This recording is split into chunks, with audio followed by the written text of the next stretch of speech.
The Staff of Moses. Part 2. A conclusive proof of God. This consists of 11 proofs of the truths of belief. This treatise was very much appreciated by the Ankara Committee of Experts, and it also contributed significantly to our acquittal. It is an extremely decisive and powerful proof of the greatest clarity which has broken the back of absolute disbelief. Sayyid Nursi. The first proof, the supreme sign, the observations of a traveler, questioning the universe concerning his maker. Bismillahir Rahmanir Rahim, tusabbihu lahu as-samawatu as-sab'u wal-ardu wa man fihinna wa in min shay'in illa yusabbihu bihamdih. ولكن لا تفقهون تسبيحهم إنه كان حليما غفورا. In the name of God, the merciful, the compassionate, the 7 heavens and the earth and all that is in them extol and glorify him, and there is nothing but glorifies him with praise. But you understand not their glorifying. Indeed, he is most forbearing, most forgiving. Quran chapter 17, verse 44. Since this sublime verse, like many other Quranic verses, mentions first the heavens, that brilliant page proclaiming God's unity, gazed on at all times and by all men with wonder and joy. In its pronouncement of the Creator of this cosmos, let us too begin with a mention of the heavens. Every voyager who comes to the hospice and the realm of this world opens his eyes and wonders who is the master of this fine hospice, which resembles a most generous banquet, a most ingenious exhibition, a most impressive camp and training ground, a most amazing and wondrous place of recreation, a most profound and wise place of instruction. He asks himself too, who is the author of this great book and who is the monarch of this lofty realm? There first presents itself to him the beautiful face of the heavens, inscribed with the gilt lettering of the stars. That face calls him, saying, "Look at me, and I shall guide you to what you seek." He looks then and sees a manifestation of dominicality, performing various tasks in the heavens. It holds aloft in the heavens, without any supporting pillar, hundreds of thousands of heavenly bodies, some of which are 1,000 times heavier than the earth and revolve 70 times faster than a cannonball. It causes them to move in harmony and swiftly without colliding with each other. It causes innumerable lamps to burn constantly, without the use of any oil. It disposes of these great masses without any disturbance or disorder. It sets sun and moon to work at their respective tasks, without those great bodies ever rebelling. It administers within infinite space, the magnitude of which cannot be measured in figures should they stretch from pole to pole. All that exists at the same time, with the same strength, in the same fashion, manner, and mould, without the least deficiency. It reduces to submissive obedience to its law all the aggressive powers inherent in those bodies. It cleanses and lustrates the face of the heavens, removing all the sweepings and refuse of that vast assembly. It causes those bodies to maneuver like a disciplined army. And then, making the earth revolve, it shows the heavens each night and each year in a different form, like a cinema screen displaying true and imaginative scenes to the audience of creation. There is within this dominical activity a truth consisting of subjugation, administration, revolution, ordering, cleansing, and employment. This truth, with its grandeur and comprehensiveness, bears witness to the necessary existence and unity of the Creator of the heavens, and testifies to that existence being more manifest than that of the heavens. Hence it was said, in the first degree of the first station, لا إله إلا الله الواجب الوجود الذي دل على وجوده في وحدته السماوات بجميع ما فيها بشهادة عظمة إحاطة حقيقة التسخير والتدبير والتدوير والتنظيم والتنظيف والتوظيف الواسعة المكملة بالمشاهدة. There is no God but God, the necessary being, to whose necessary existence in unity the heavens and all they contain testify, through the testimony of the sublimity, of the comprehensiveness, of the truth of subjugation, administration, revolution, ordering, cleansing, and employment, a truth vast and perfect, and to be observed. Then that wondrous place of gathering known as space or the atmosphere begins thunderously to proclaim to that traveller come as a guest to the world, "Look at me! You can discover and find through me the object of your search, the one who sent you here." The traveller looks at the sour but kind face of the atmosphere and, listening to the awesome but joyous thunderclaps, perceives the following.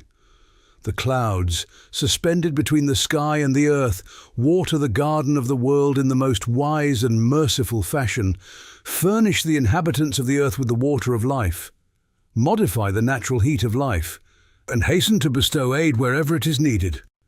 In addition to fulfilling these and other duties, the vast clouds, capable of filling the heavens, sometimes hide themselves, with their parts retiring to rest, so that not a trace can be seen, just like a well-disciplined army showing and hiding itself in accordance with sudden orders. Then, the very instant the command is given to pour down rain, the clouds gather in 1 hour, or rather in a few minutes. They fill the sky and await further orders from their commander. Next, the traveller looks at the wind in the atmosphere and sees that the air is employed wisely and generously in such numerous tasks that it is as if each of the inanimate atoms of that unconscious air were hearing and noting the orders coming from that monarch of the universe. Without neglecting a single one of them, it performs them in ordered fashion and through the power of the monarch. Thereby it gives breath to all beings and conveys to all living things the heat, light, and electricity they need, and transmits sound as well as aiding in the pollination of plants. The traveller then looks at the rain and sees that within those delicate, glistening, sweet drops, sent from a hidden treasury of mercy, there are so many compassionate gifts and functions contained that it is as if mercy itself were assuming shape and flowing forth from the dominical treasury in the form of drops. It is for this reason that rain has been called mercy.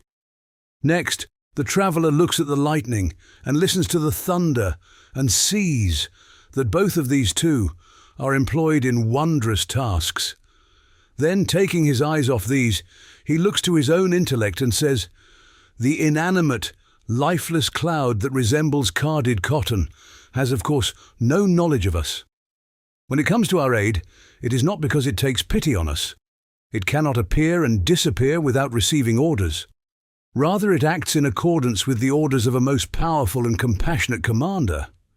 First, it disappears without leaving a trace, then suddenly reappears in order to begin its work.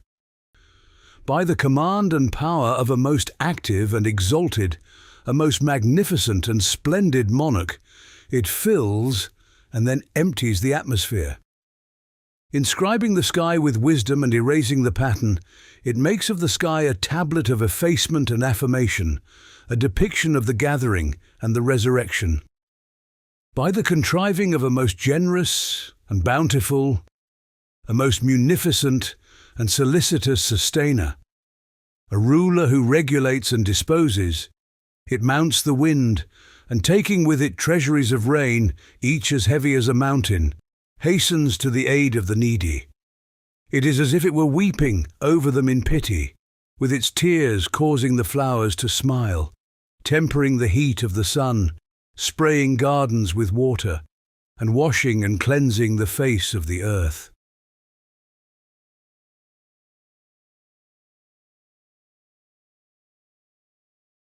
That wondering traveller then tells his own intellect, These hundreds of thousands of wise, merciful and ingenious tasks and acts of generosity and mercy that arise from the veil and outer form of this inanimate, lifeless, unconscious, volatile, unstable, stormy, unsettled and inconstant air, clearly establish that this diligent wind, this tireless servant, never acts of itself, but rather in accordance with the orders of a most powerful and knowing, a most wise and generous commander.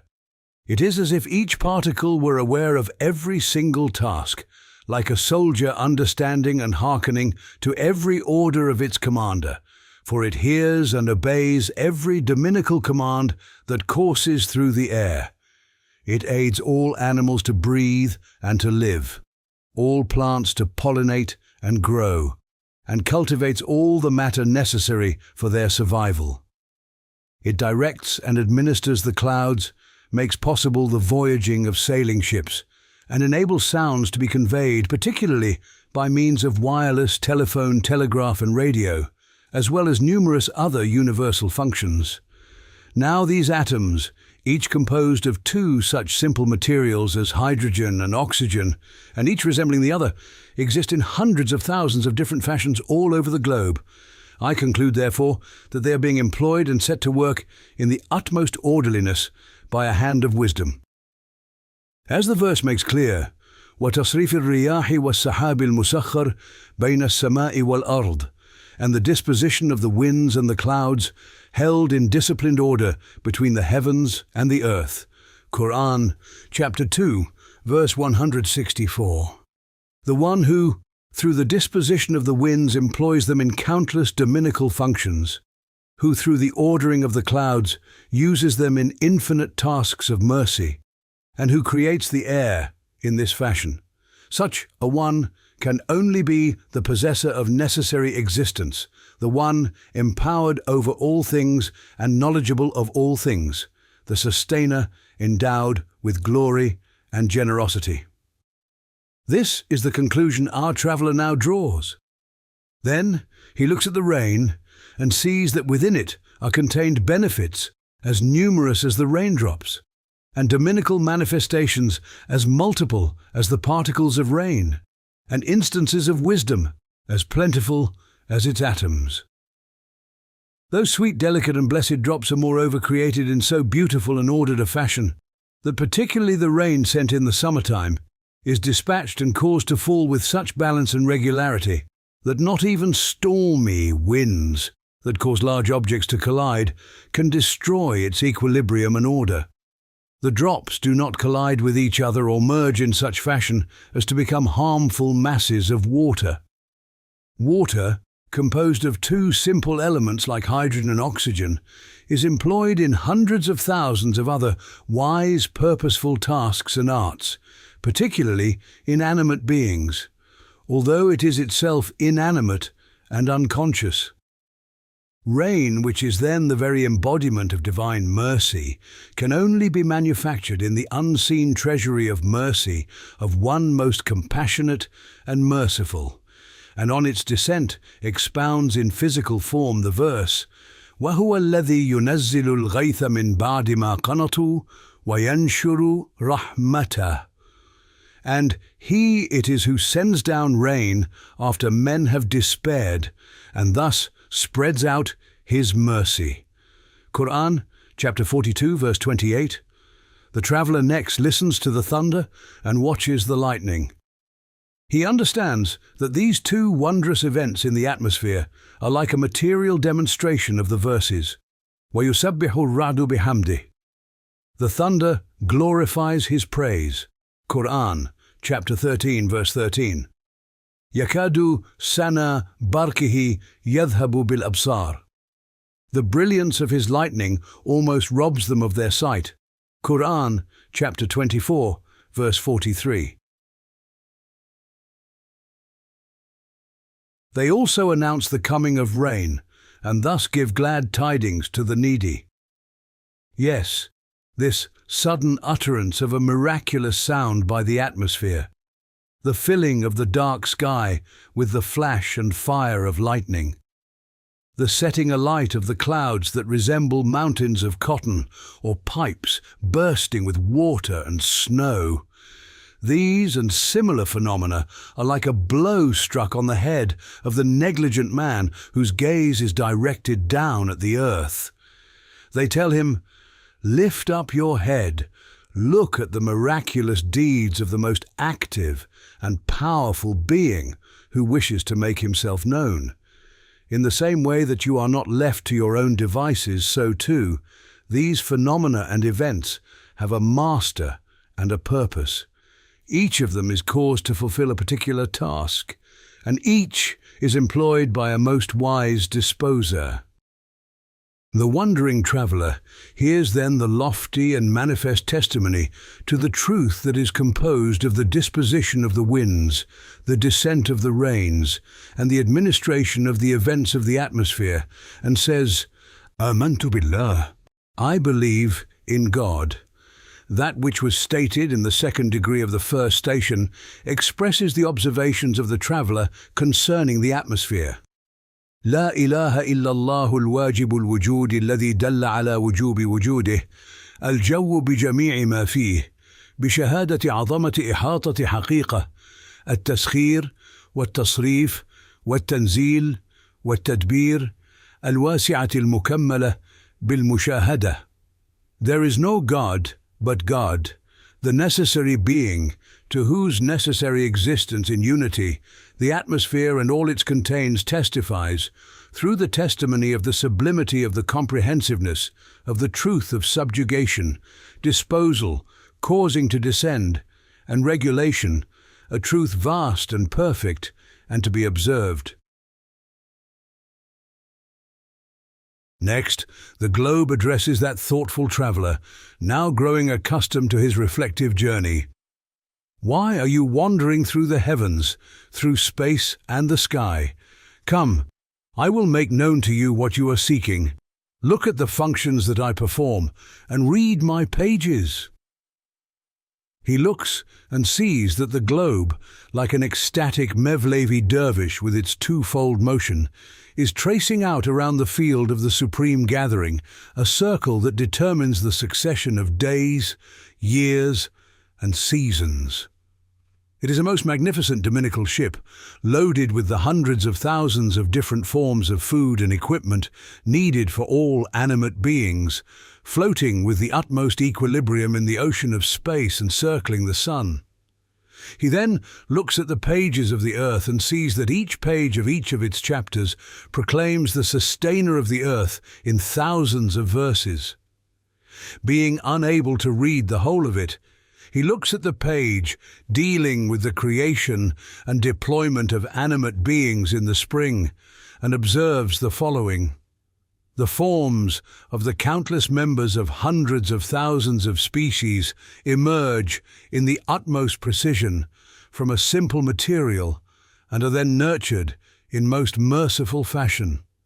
Then, in miraculous manner, wings are given to some of the seeds. They take to flight and are thus dispersed. They are most effectively distributed, most carefully fed and nurtured. Countless tasty and delicious forms of food, in the most merciful and tender fashion, are brought forth from dry clay, and from roots, seeds, and drops of liquid that differ little among each other. Every spring, 100,000 kinds of food and equipment are loaded on it from an unseen treasury, as if onto a railway wagon, and are dispatched in utmost orderliness to animate beings. The sending to infants of canned milk in those food packages, and pumps of sugared milk in the form of their mothers' affectionate breasts, is in particular such an instance of solicitousness, mercy, and wisdom that it immediately establishes itself as a most tender manifestation of the mercy and generosity of the merciful and compassionate one.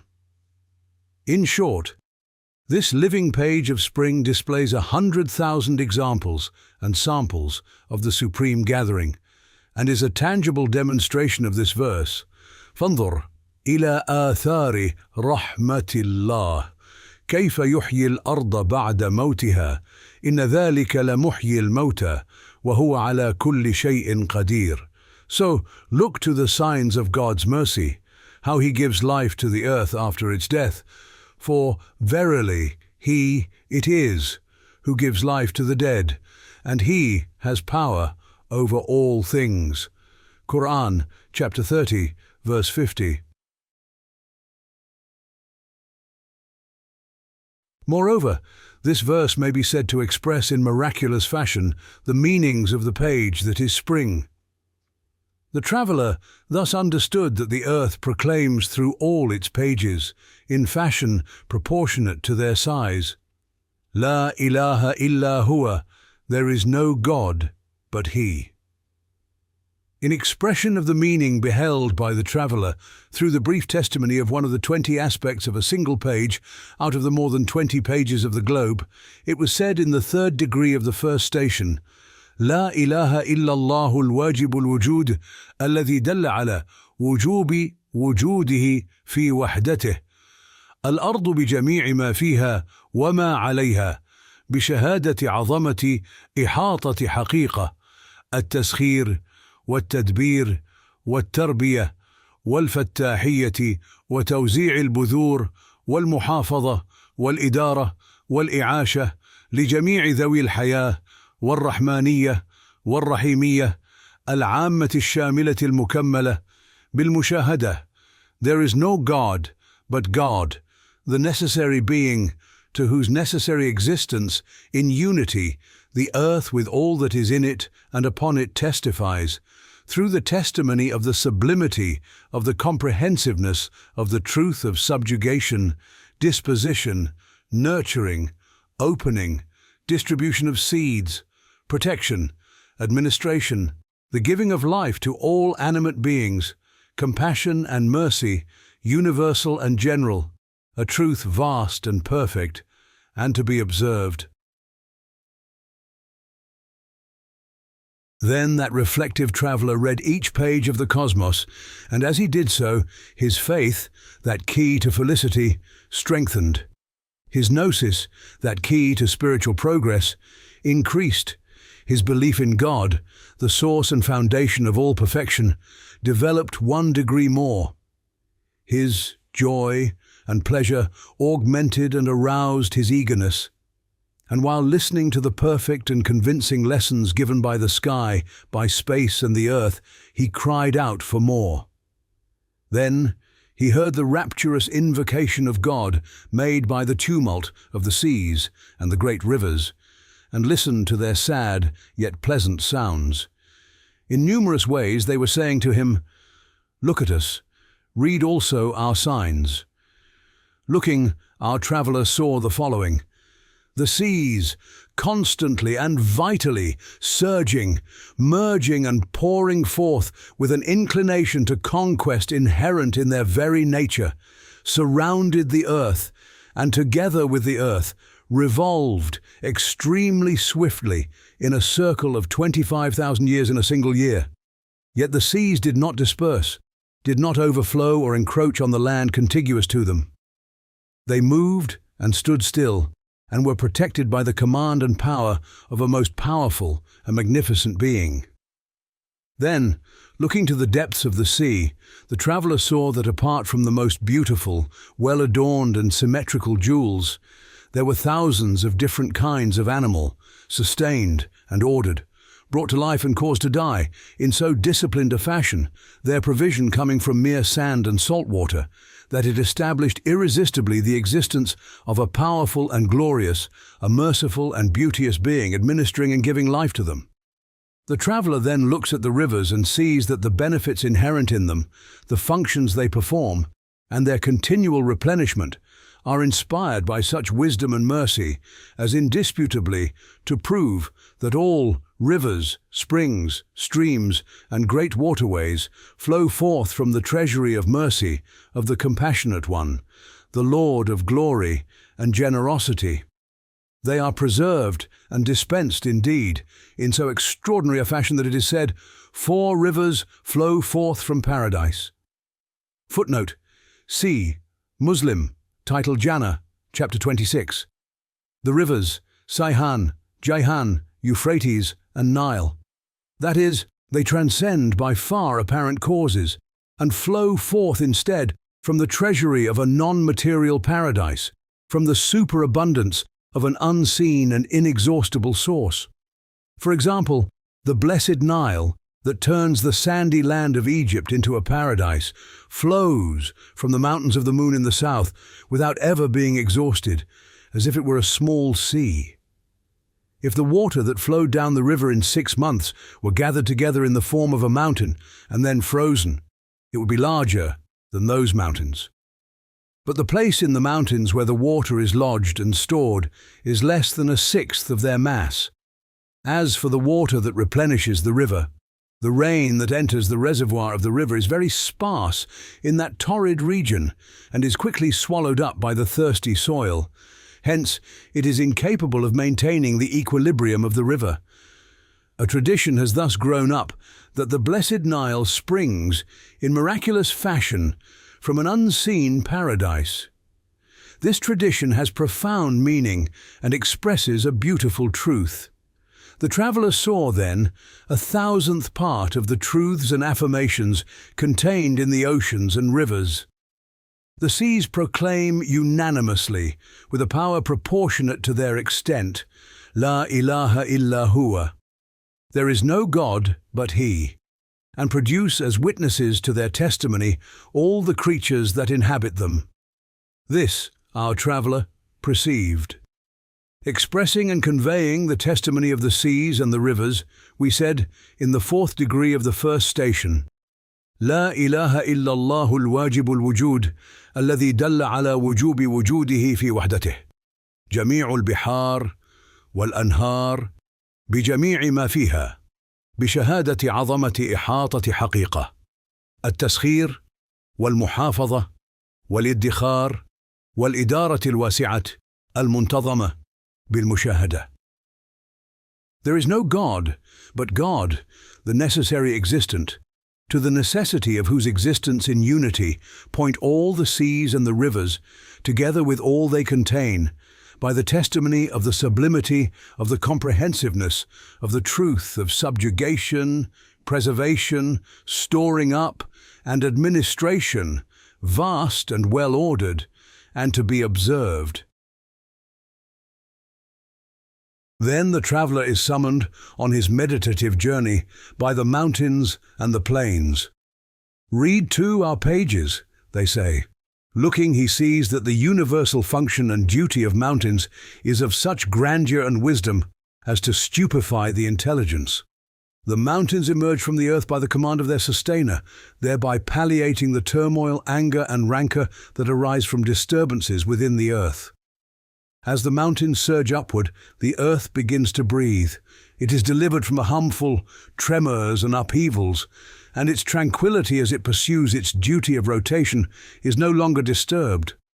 In the same way that masts are planted in ships to protect them from turbulence and preserve their balance, so too mountains are set up on the deck of the ship that is the earth, as masts and stores, as is indicated by verses of the Quran of miraculous exposition such as these. وَالْجِبَالَ أَوْتَادًا وَأَلْقَيْنَا فِيهَا رَوَاسِيَّ وَالْجِبَالَ أَرْسَاهَا. And the mountains as pegs. Quran, chapter 78, verse 7. And we have cast down anchors. Quran, chapter 50, verse 7. And the mountains, He anchored them. Quran, chapter 79, verse 32. Then, too, there are stored up and preserved in the mountains all kinds of springs, waters, minerals, and other materials needed by animate beings in so wise, skillful, generous, and foreseeing a fashion that they prove that they are the storehouses and warehouses and servants of one possessing infinite power, one possessing infinite wisdom. Deducing from these two examples the other duties and instances of wisdom, as great as mountains, of the mountains and plains, the traveller sees, through the general instances of wisdom in them, and particularly in regard to the fashion in which all manner of things are stored up in them providentially, the testimony they give, and the divine unity they proclaim, declaring, La ilaha illa huwa, there is no God but He, a declaration as powerful and firm as the mountains and vast and expansive as the plains. And he too says, Amantu billah, I believe in God. In expression of this meaning, it was said in the 5th degree of the first station, لا إله إلا الله الواجب الوجود الذي دل على وجوب وجوده جميع الجبال والصحارى بجميع ما فيها وما عليها بشهادة عظمة إحاطة حقيقة الادخار والإدارة ونشر البذور والمحافظة والتدبير والاحتياطية الربانية الواسعة العامة المنتظمة المكملة بالمشاهدة. There is no God but God, to the necessity of whose existence point all the mountains and plains, together with what is in them and upon them, by the testimony of the sublimity, of the comprehensiveness, of the truth, of the storing up, administration, dissemination of seed, preservation and regulation, a truth providential, dominical, vast, general, well-ordered, and perfect, and to be observed. Then, while that traveller was travelling in his mind through the mountains and plains, the gate to the arboreal and vegetable realm was opened before him. He was summoned inside. Come, they said, inspect our realm and read our inscriptions. Entering, he saw that a splendid and well-adorned assembly for the proclamation of God's unity, and a circle for the mentioning of His names and the offering of thanks to Him, had been drawn up.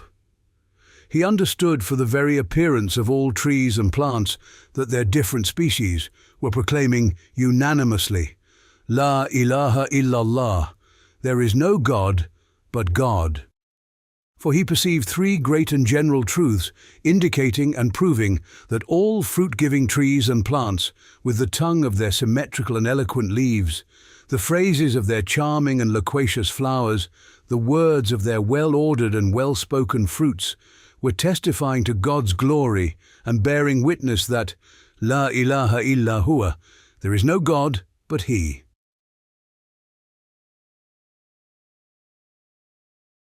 The first, in the same way that in each of the plants and trees a deliberate bounty and generosity is to be seen in most obvious fashion, and a purposive liberality and munificence, so too it is to be seen in the totality of the trees and plants with the brilliance of sunlight. The second, the wise and purposive distinction and differentiation, one that cannot in any way be attributed to chance, the deliberate and merciful adornment and giving of form, all this is to be seen as clearly as daylight in the infinite varieties and species. They show themselves to be the works and embroideries of an all-wise Maker.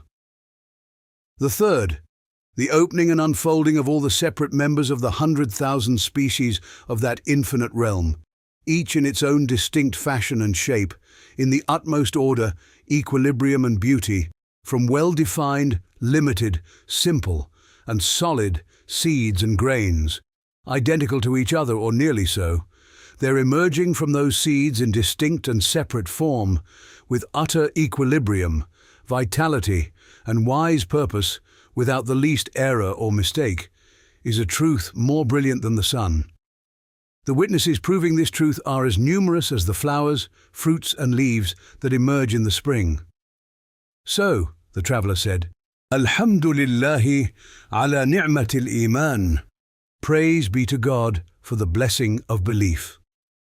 In expression of these truths, and the testimony given to them, we said in the 6th degree of the first station, La ilaha illallah al-wajib al-wujud, الذي دل على وجوب وجوده في وحدته إجماع جميع أنواع الأشجار والنباتات المسبحات الناطقات بكلمات أوراقها الموزونات الفصيحات وأزهارها المزينات الجزيلات وأثمارها المنتظمات البليغات بشهادة عظمة إحاطة حقيقة الإنعام والإكرام والإحسان بقصد ورحمة وحقيقة التمييز والتزيين والتصوير بإرادة وحكمة مع قطعية دلالة حقيقة فتح جميع صورها الموزونات المزينات المتباينة المتنوعة غير المحدودة من نواتات وحبات متماثلة متشابهة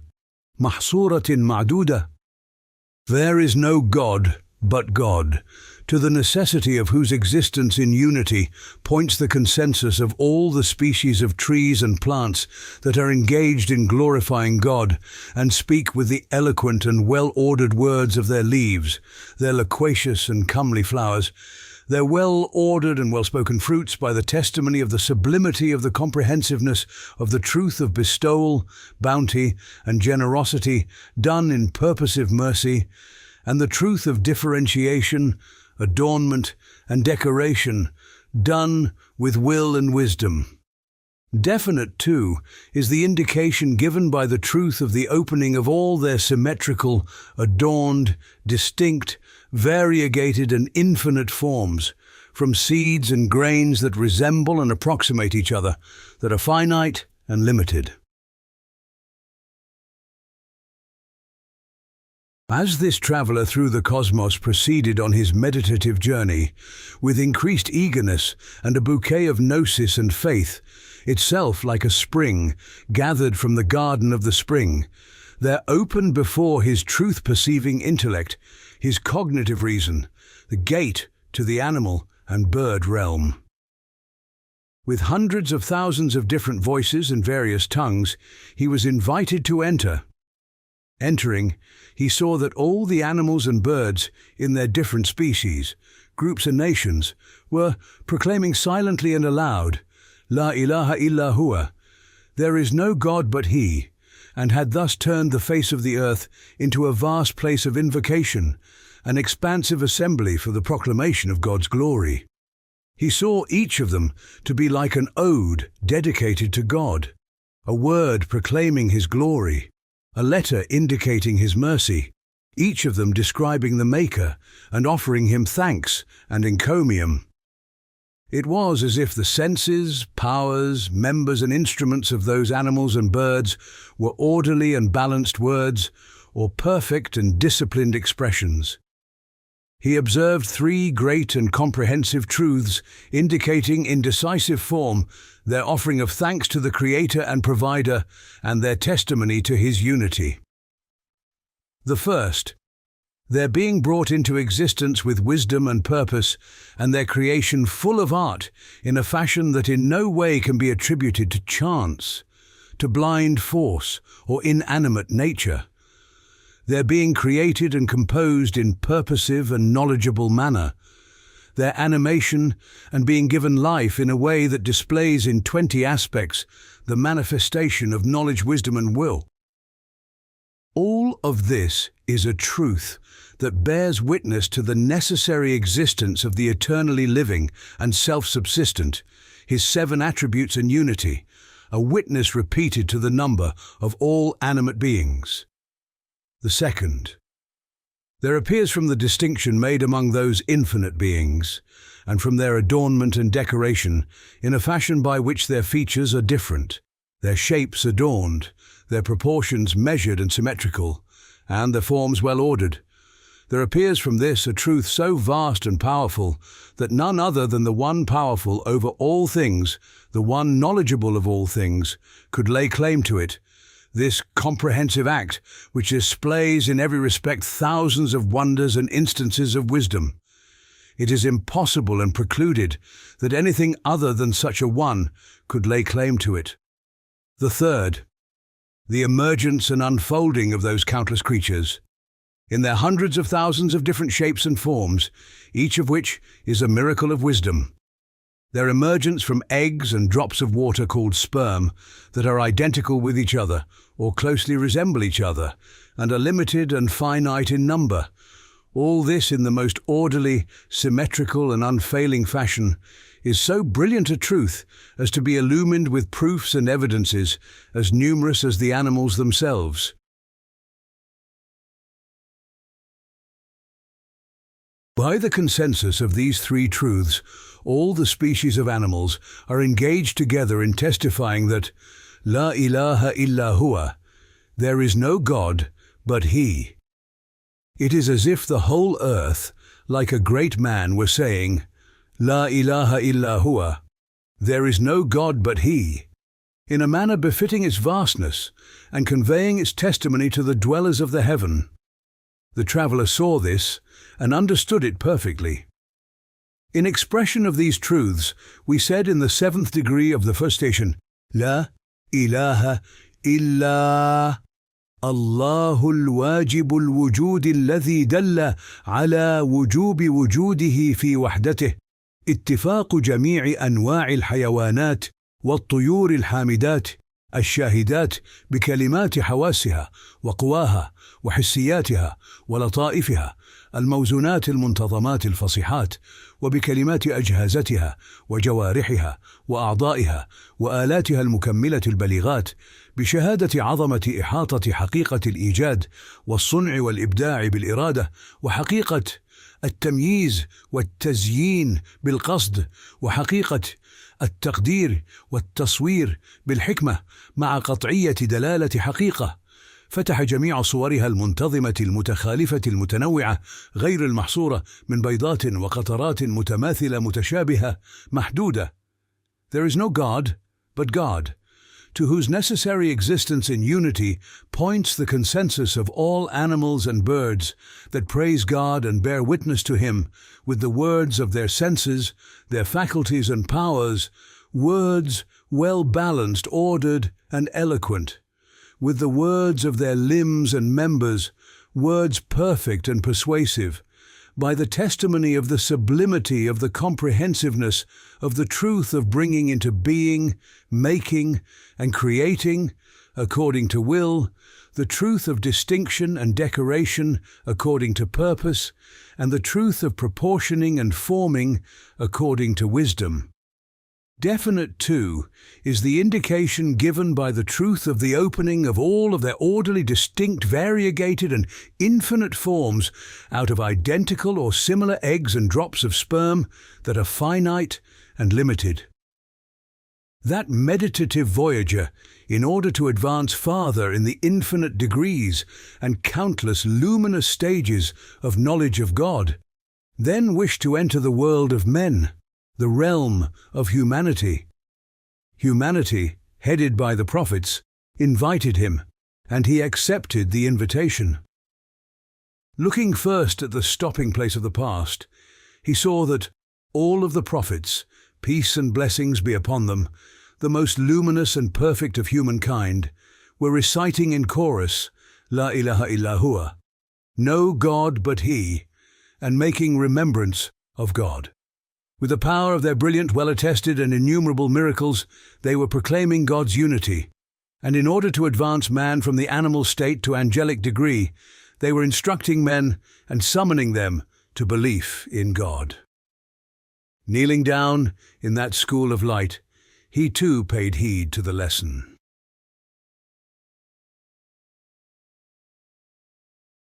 He saw that in the hand of each of those teachers, the most exalted and renowned of all celebrated human beings, there were numerous miracles bestowed on them by the Creator of all being as a sign confirming their mission. Further, a large group of men, a whole community, had confirmed their claims and come to belief at their hands. A truth assented to and confirmed by these hundreds of thousands of serious and veracious individuals, unanimously and in full agreement, was bound to be firm and definitive. He understood too that the people of misguidance, in denying a truth attested and affirmed by so many veracious witnesses, were committing a most grievous error, indeed crime, and were therefore deserving of a most grievous punishment. He recognized, by contrast, those who assented to the truth and believed in it as being the most true and righteous, and a further degree of the sanctity of belief became apparent to him.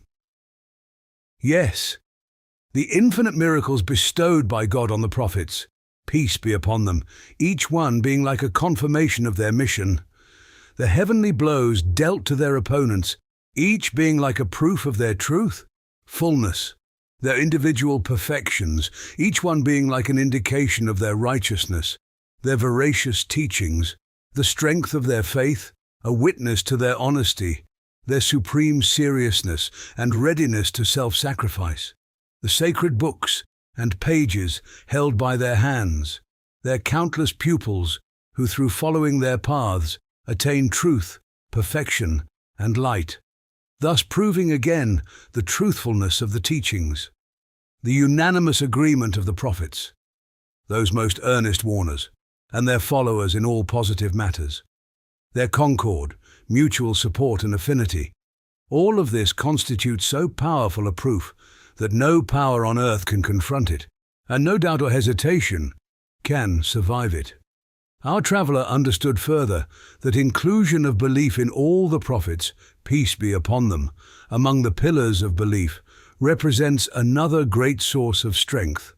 Thus, he derived great benefit of faith from their lessons, in expression of which we said in the 8th degree of the first station, La ilaha illallah alladhi dalla ala wujubi wujudihi fi wahdatih, ijma'u jami' al-anbiya, biquwwati mu'jizatihim al-bahirati al-musaddiqati al-musaddaqa.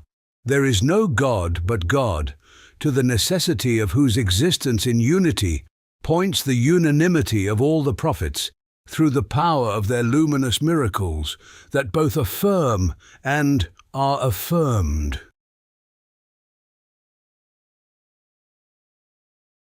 That questing traveller, having derived a lofty taste of truth from the power of belief, found himself invited, while coming from the assembly of the prophets, peace be upon them, to the classroom of those profound, original, exacting scholars who affirm the claims of the prophets, peace be upon them, with the most decisive and powerful proofs, and who are known as the purified and most veracious ones. Entering their classroom, he saw thousands of geniuses and hundreds of thousands of exact and exalted scholars proving all the affirmative matters connected with faith, headed by the necessity of God's existence and His unity, with such profound demonstrations as to leave not the least room for doubt. Indeed, the fact that they're agreed in the principles and pillars of belief, despite their differences in capacity and outlook, and that each of them relies on a firm and certitudinous proof, is in itself such evidence that it can be doubted only if it is possible for a similar number of intelligent and perspicuous men to arrive at a single result.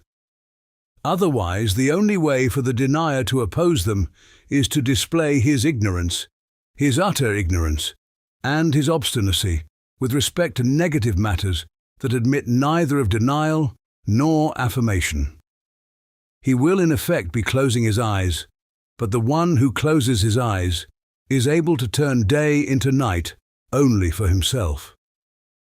The traveller learned that the lights emitted in this vast and magnificent classroom by these respected and profound scholars had been illumining half of the globe for more than 1,000 years.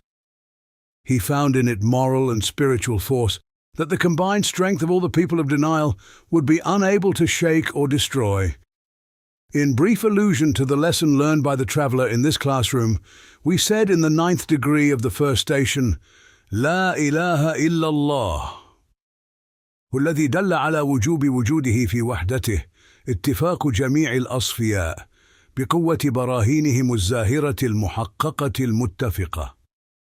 There is no God but God, to whose necessary existence in unity points the agreement of all of the purified scholars, with the power of their resplendent, certain and unanimous proofs. Our contemplative traveller came forth from the classroom, ardently desiring to see the lights that are to be observed in the continuous strengthening and development of faith, and in advancing from the degree of the knowledge of certainty to that of the vision of certainty. He then found himself summoned by thousands or millions of spiritual guides who were striving toward the truth and attaining the vision of certainty in the shade of the highway of Muhammad, peace be upon him, and the ascension of Muhammad, peace be upon him. This they were doing in a meeting place, a hospice, a place of remembrance and preceptorship that was abundantly luminous and vast as a plain, being formed from the merging of countless small hospices and convents. Upon entering, he found that those spiritual guides, people of unveiling and wondrous deeds, were unanimously proclaiming, La ilaha illa huwa, no God but He, on the basis of their witnessing and unveiling of the unseen and the wondrous deeds they had been enabled to perform. They were proclaiming the necessary existence and unity of God. The traveller observed how manifest and clear must be a truth to which unanimously subscribed these sacred geniuses and luminous Gnostics. For like the sun is known through the 7 colours in its light, the saints' luminous colours, their light-filled hues, their true paths and right ways, and veracious courses, are manifested from the light of the pre-eternal sun through 70 colours, indeed, through colours to the number of the divine names, and are all different. He saw that the unanimity of the prophets and the agreement of the purified scholars and accord of the saints forms a supreme consensus, more brilliant than the daylight that demonstrates the existence of the sun. In brief allusion to the benefit derived by our traveller from the Sufi hospice, we said, in the 10th degree of the first station, لا إله إلا الله الذي دل على وجوب وجوده في وحدته إجماع الأولياء بكشفياتهم وكراماتهم الظاهرة المحققة المصدقة. There is no God but God, to whose necessary existence in unity points the unanimity of the saints in their manifest, well-affirmed and attested divinations of the truth and wondrous deeds. Now, our traveller through the world, aware that the most important and greatest of all human perfections, indeed the very source and origin of all such perfections, is the love of God that arises from belief in God and the knowledge of God, wished with all of his powers, outer and inner, to advance still farther in the strengthening of his faith and the development of his knowledge. He therefore raised his head, and gazing at the heavens said to himself, The most precious thing in the universe is life. All things are made subordinate to life. The most precious of all living beings is the animate, and the most precious of the animate is the conscious. Each century and each year, the globe is engaged in emptying and refilling itself in order to augment this most precious substance. It follows, then, without doubt, that the magnificent and ornate heavens must have appropriate people and inhabitants, possessing life, spirit, and consciousness, for events relating to seeing and speaking with the angels, such as the appearance of Gabriel, peace be upon him, in the presence of Muhammad, peace and blessings be upon him, and in the view of the companions, have been transmitted and related from the most ancient times. Would, then, that I could converse with the inhabitants of the heavens and learn their thoughts on this matter, for their words concerning the Creator of the cosmos are the most important.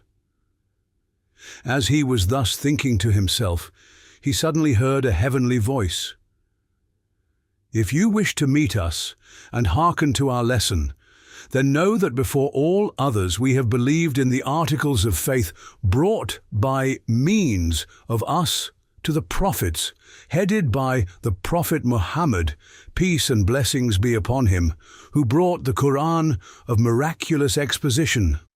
Then too, all of the pure spirits from among us that have appeared before men have, unanimously and without exception, borne witness to the necessary existence, the unity, and the sacred attributes of the Creator of this cosmos, and proclaimed this with one accord. The affinity and mutual correspondence of these countless proclamations is a guide for you as bright as the sun. Thus, the traveller's light of faith shone and rose from the earth to the heavens. In brief allusion to the lesson learned by the traveller from the angels, We said, in the 11th degree of the first station, لا إله إلا الله الواجب الوجود الذي دل على وجوب وجوده في وحدته اتفاق الملائكة المتمثلين لأنظار الناس والمتكلمين مع خواص البشر بإخباراتهم المتطابقة المتوافقة. There is no God but God, to whose necessary existence in unity points the unanimity of the angels that appear to human gaze, and who speak to the elect among men with their mutually corresponding and conforming messages.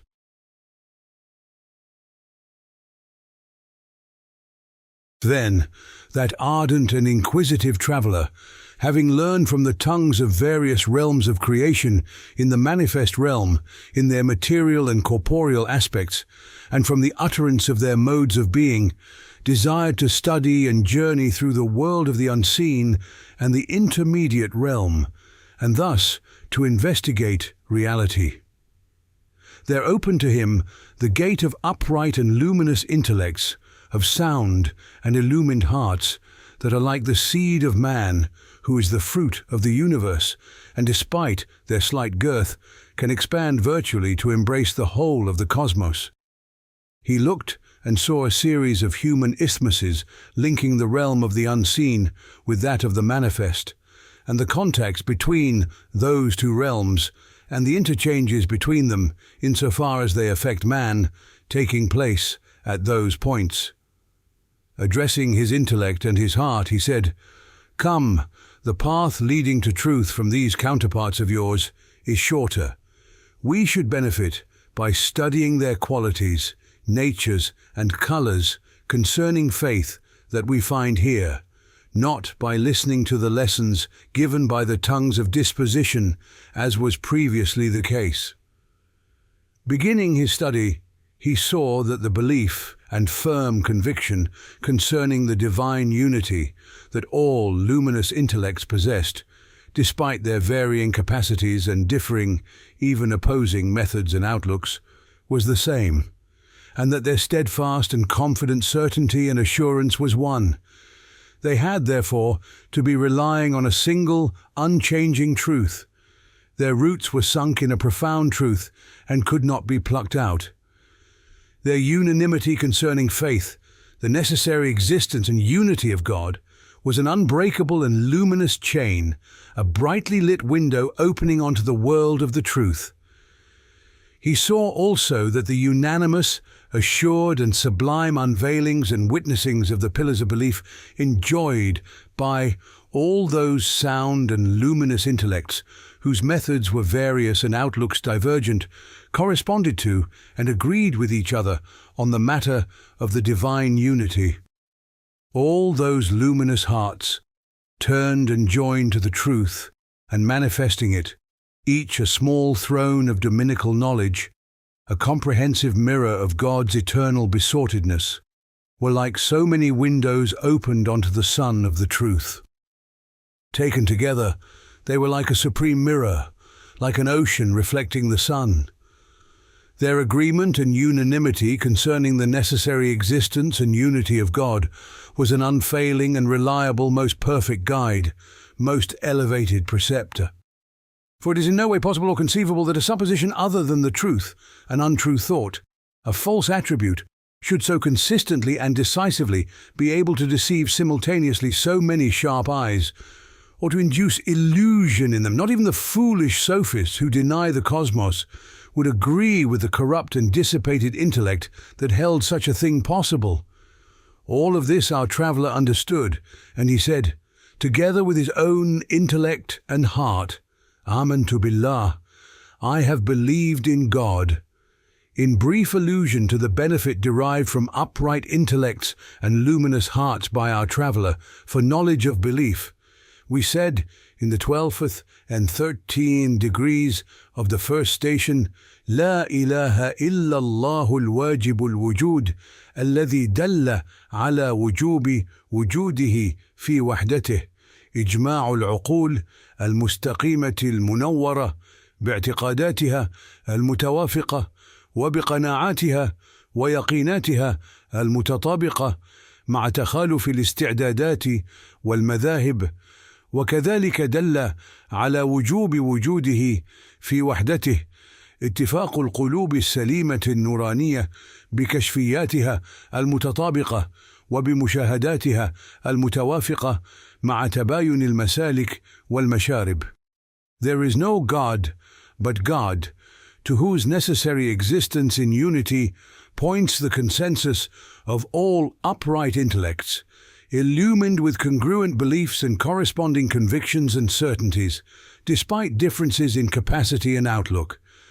There also points to his necessary existence in unity, the agreement of all sound, luminous hearts, with their mutually corresponding unveilings and their congruent witnessings, despite differences in method and manner.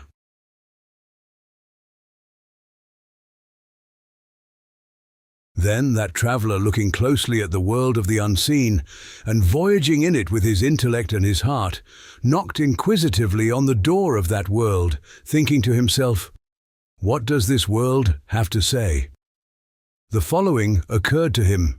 It is to be clearly understood that behind the veil of the unseen is one who wants to make himself known through all these numerous, finely adorned artifacts, full of art in this corporeal manifest world, and to make himself loved through these infinite, sweet and decorated bounties, and to make known his hidden perfections through these innumerable, miraculous and skillful works of art, and who does this by act rather than speech, and by making himself known by the tongue of disposition.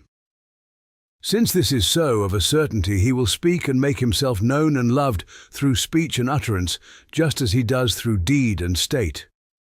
In which case, from his manifestations, we must know him in respect to the world of the unseen. Whereupon he entered that world with his heart and saw the following with the eye of his intellect. The truth of revelations prevails at all instants over all parts of the world of the unseen with a most powerful manifestation. There comes with the truths of revelation and inspiration proceeding from the one all-knowing of the unseen, a testimony to his existence and unity far stronger than testimony of the universe and created beings. He does not leave himself, his existence and his unity, only to the testimony of his creatures. Rather, he speaks with a pre-eternal speech consonant with his own being, the speech of the one who is all-present and all-seeing everywhere with his knowledge and power, is also endless. And just as the meaning of his speech makes him known, so does his discourse make himself known together with his attributes. The traveller recognized that the truth, reality, and existence of revelation has been made plain to the point of being self-evident by the consensus of 100,000 prophets, peace be upon them, by the agreement among their proclamations concerning the manifestation of divine revelation, by the evidences and miracles contained in the sacred books and heavenly pages, which are the guides and exemplars of the overwhelming majority of humanity, confirmed and assented to by them and are the visible fruits of revelation. He understood further that the truth of revelation proclaims 5 sacred truths. The first, to speak in accordance with men's intellects and understandings, known as للتنزلات الإلهية إلى عقول البشر. Divine condescension to the minds of men is a form of divine descent. It is a requirement of God's dominicality that he endows all of his conscious creatures with speech, understands their speech, and then participates in it with his own speech.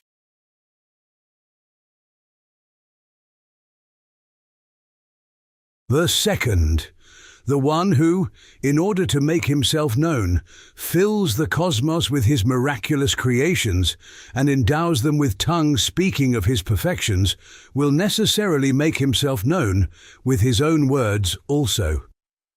The third, it is a function of his being creator to respond in words to the supplications and offerings of thanks that are made by the most select, the most needy, the most delicate, and the most ardent among his beings, true men. The fourth, the attribute of speech, an essential concomitant and luminous manifestation of both knowledge and life, will necessarily be found in a comprehensive and eternal form in the being whose knowledge is comprehensive and whose life is eternal. The fifth, it is a consequence of divinity that the being who endows men with impotence and desire, poverty and need, anxiety for the future, love and worship, should communicate his own existence by way of his speech to his most loved and lovable, his most anxious and needy creatures, who are most desirous of finding their Lord and Master. The evidences for the existence in unity of the necessary existent offered in unanimity by universal and heavenly revelations, which contain the truths of divine descent, dominical self-proclamation, compassionate response, divine conversation, and eternal self-communication, constitute a proof more powerful than the testimony for the existence of the sun brought by the rays of sunlight. Our traveller understood this, then looked in the direction of inspiration and saw that veracious inspiration indeed resembles revelation in some respects and is a mode of dominical speech. There are, however, two differences. The first, revelation, which is much higher than inspiration, generally comes by the medium of the angels, whereas inspiration generally comes directly. So too a king has two modes of speech and command.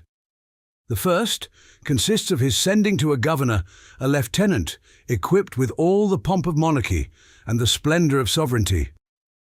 Sometimes, in order to demonstrate the splendor of his sovereignty and the importance of his command, he may meet with the intermediary, and then the decree will be issued.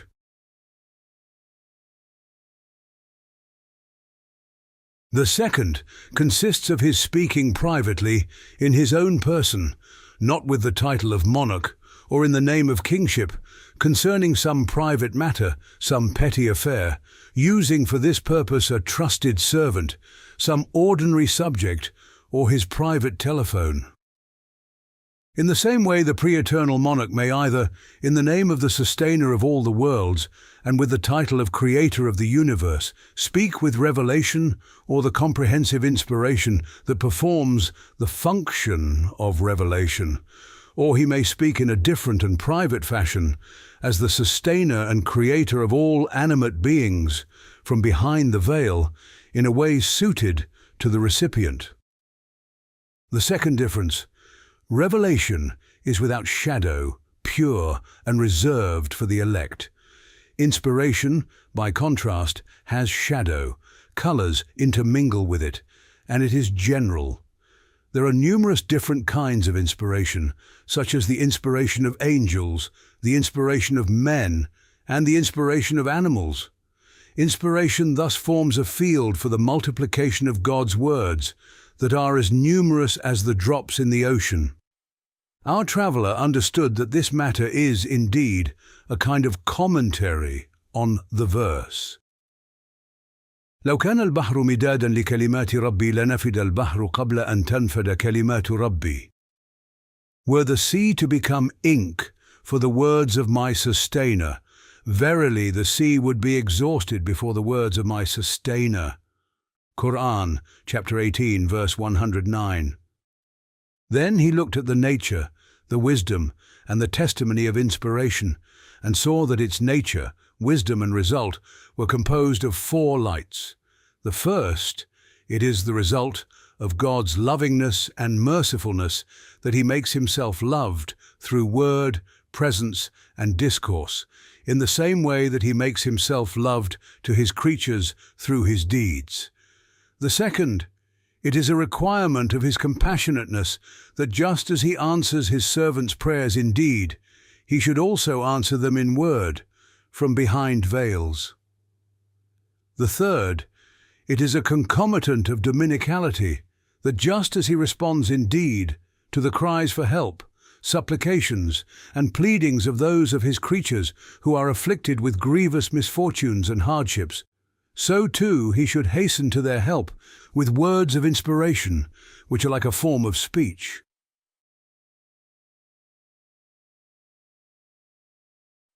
The fourth, God makes his existence, presence and protection perceptible indeed to his most weak and indigent, his most poor and needy, conscious creatures, that stand in great need of finding their master, protector, guardian, and disposer.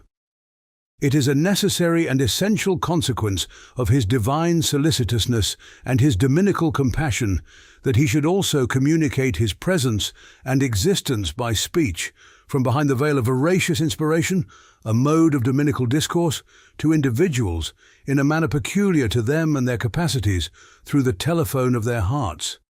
He then looked to the testimony of inspiration and saw that, if the sun, for example, had consciousness and life, and if the 7 colors of sunlight were the 7 attributes, in that respect it would have a form of speech through the rays and manifestations found in its light. And in this situation both its similitudes and reflections would be present in all transparent objects, and it would speak with all mirrors and shining objects and fragments of glass and bubbles and droplets of water, indeed, with all transparent particles, in accordance with the capacity of each. It would respond to the needs of each, and all these would testify to the sun's existence, and no task would form an obstacle to any other task, and no speaking obstruct any other speaking. This is self-evident. In the same way, the speech of the glorious monarch of pre-eternity and post-eternity, the beauteous and exalted creator of all beings, who may be described as the pre-eternal Son, manifests itself to all things, in general and comprehensive fashion, in a manner appropriate to their capacity, as do also his knowledge and power. No request interferes with another, no task prevents the fulfillment of another, and no address becomes confused with another. All of this our traveller understood as self-evident. He knew that all of those manifestations, those discourses, those inspirations, separately and together, evidenced and bore witness unanimously to the presence, the necessary existence, the unity and the oneness of that pre-eternal Son, with a knowledge of certainty that approached a vision of certainty.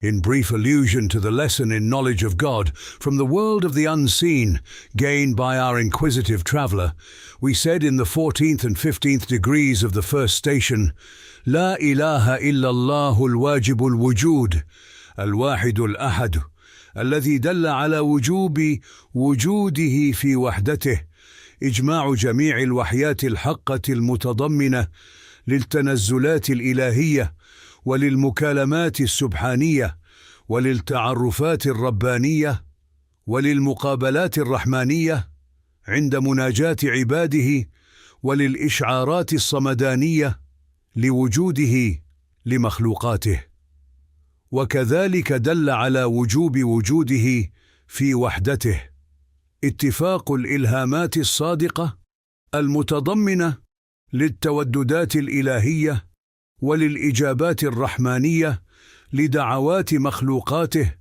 وللإمدادات الربانية لاستغاثات عباده وللإحساسات السبحانية لوجوده لمصنوعاته. There is no God but God, the necessary existent, the one, the single, to whose necessary existence in unity points the consensus of all true revelations, containing divine descent, glorious discourse, dominical self-revelation, compassionate response to the invocations of men, and eternal indications of his existence to his creatures.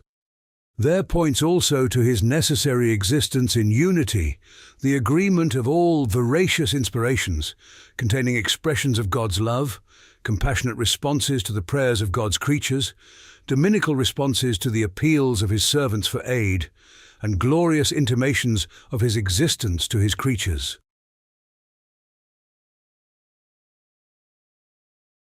Then that traveller through the world addressed his own intellect, saying, "Since I am seeking my Master and Creator by means of the creatures of the cosmos, I ought before all else to visit the most celebrated of all these creatures, the greatest and most accomplished commander among them, according to the testimony even of his enemies, the most renowned ruler, the most exalted in speech, and the most brilliant in intellect, who has illuminated 14 centuries with his excellence and with his Quran, Muhammad, the Arabian prophet. May God's peace and blessings be upon him." In order thus to visit him and seek from him the answer to his quest, he entered the blessed age of the Prophet in his mind, and saw that age to be one of true felicity, thanks to that being. For through the light he had brought, he had turned the most primitive and illiterate of peoples into the masters and teachers of the world. He said too to his own intellect, "Before asking him concerning our Creator, we should first learn that value of this extraordinary being, the veracity of his words, and the truthfulness of his warnings." Thus he began investigating, and of the numerous conclusive proofs that he found, we will briefly indicate here only 9 of the most general ones. The first, all excellent qualities and characteristics were to be found in that extraordinary being, according to the testimony even of his enemies. Hundreds of miracles were made manifest at his hands, according to explicit Quranic verses or traditions enjoying the status of tawatur. Footnote: Tawatur is the kind of report transmitted by numerous authorities about which there is no room for doubt. Examples of these miracles are his splitting of the moon, when shakkal kamaru, and the moon split, Quran, chapter 54, verse 1. With a single indication of his finger, his casting of a handful of dust into the eyes of his enemies, causing them to flee. وَمَا رَمَيْتَ إِذْ رَمَيْتَ وَلَكِنَّ اللَّهَ رَمَى. It was not your act when you threw, but God's. Quran, chapter 8, verse 17. And his giving his thirsting army to drink from the water that flowed forth from his 5 fingers, like the spring of Kauthar. Since some of those miracles, numbering more than 300, have been set forth with decisive proofs in the remarkable and wondrous work known as the Miracles of Muhammad, or the 19th letter, we leave discussion of the miracles to that work and permit the traveller to continue speaking. A being who, in addition to noble characteristics and perfections, has all these luminous miracles to demonstrate, must certainly be the most truthful in speech of all men. It is inconceivable that he would stoop to trickery, lies and error, the deeds of the vile.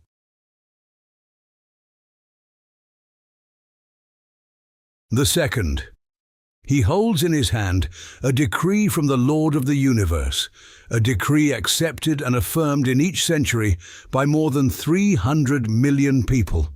This decree, the Quran of mighty stature, is wondrous in 7 different ways. The fact that the Quran has 40 different aspects of miraculousness, and that it is the word of the Creator of all beings, has been set forth in detail with strong proofs in the 25th word, the miraculousness of the Quran, a celebrated treatise that is like the sun of the Risale-i. We therefore leave such matters to that work and listen to the traveller as he says, "There can never be any possibility of lying on the part of the being who is the conveyor and proclaimer of this decree, for that would be a violation of the decree and treachery toward the one who issued it." The third, such a sacred law, an Islam, a code of worship, a cause, a summons, and a faith, did that being bring forth that the like of them does not exist, nor could it exist, nor does a more perfect form of them exist, nor could it exist, for the law appearing with that unlettered being has no rival in its administration of 1/5 of humanity for 14 centuries, in a just and precise manner through its numerous injunctions. Moreover, the Islam that emerged from the deeds, sayings, and inward states of that unlettered being has no peer, nor can it have. For in each century it has been for 300 million men a guide and a refuge, the teacher and educator of their intellects and the illuminator and purifier of their hearts, the cause for the refinement and training of their souls, and the source of progress and advancement of their spirits. The Prophet is similarly unparalleled in the way in which he was the foremost in practicing all the forms of worship found in his religion, and the first in piety and the fear of God. In his observing the duties of worship fully and with attention to their profoundest dimensions, even while engaged in constant struggle and activity. In his practice of worship, combining in perfect fashion the beginning and end of worship and servitude to God without imitation of anyone. With the Jawshan al-Kabir, from among his thousands of supplicatory prayers and invocations, he describes his sustainer with such a degree of gnosis that all the Gnostics and saints who have come after him have been unable, with their joint efforts, to attain a similar degree of gnosis and accurate description. This shows that in prayer too, he is without peer. Whoever looks at the section at the beginning of the treatise on supplicatory prayer, which sets forth some part of the meaning of one of the 99 sections of the Jawshan al-Kabir, will say that the Jawshan too has no peer.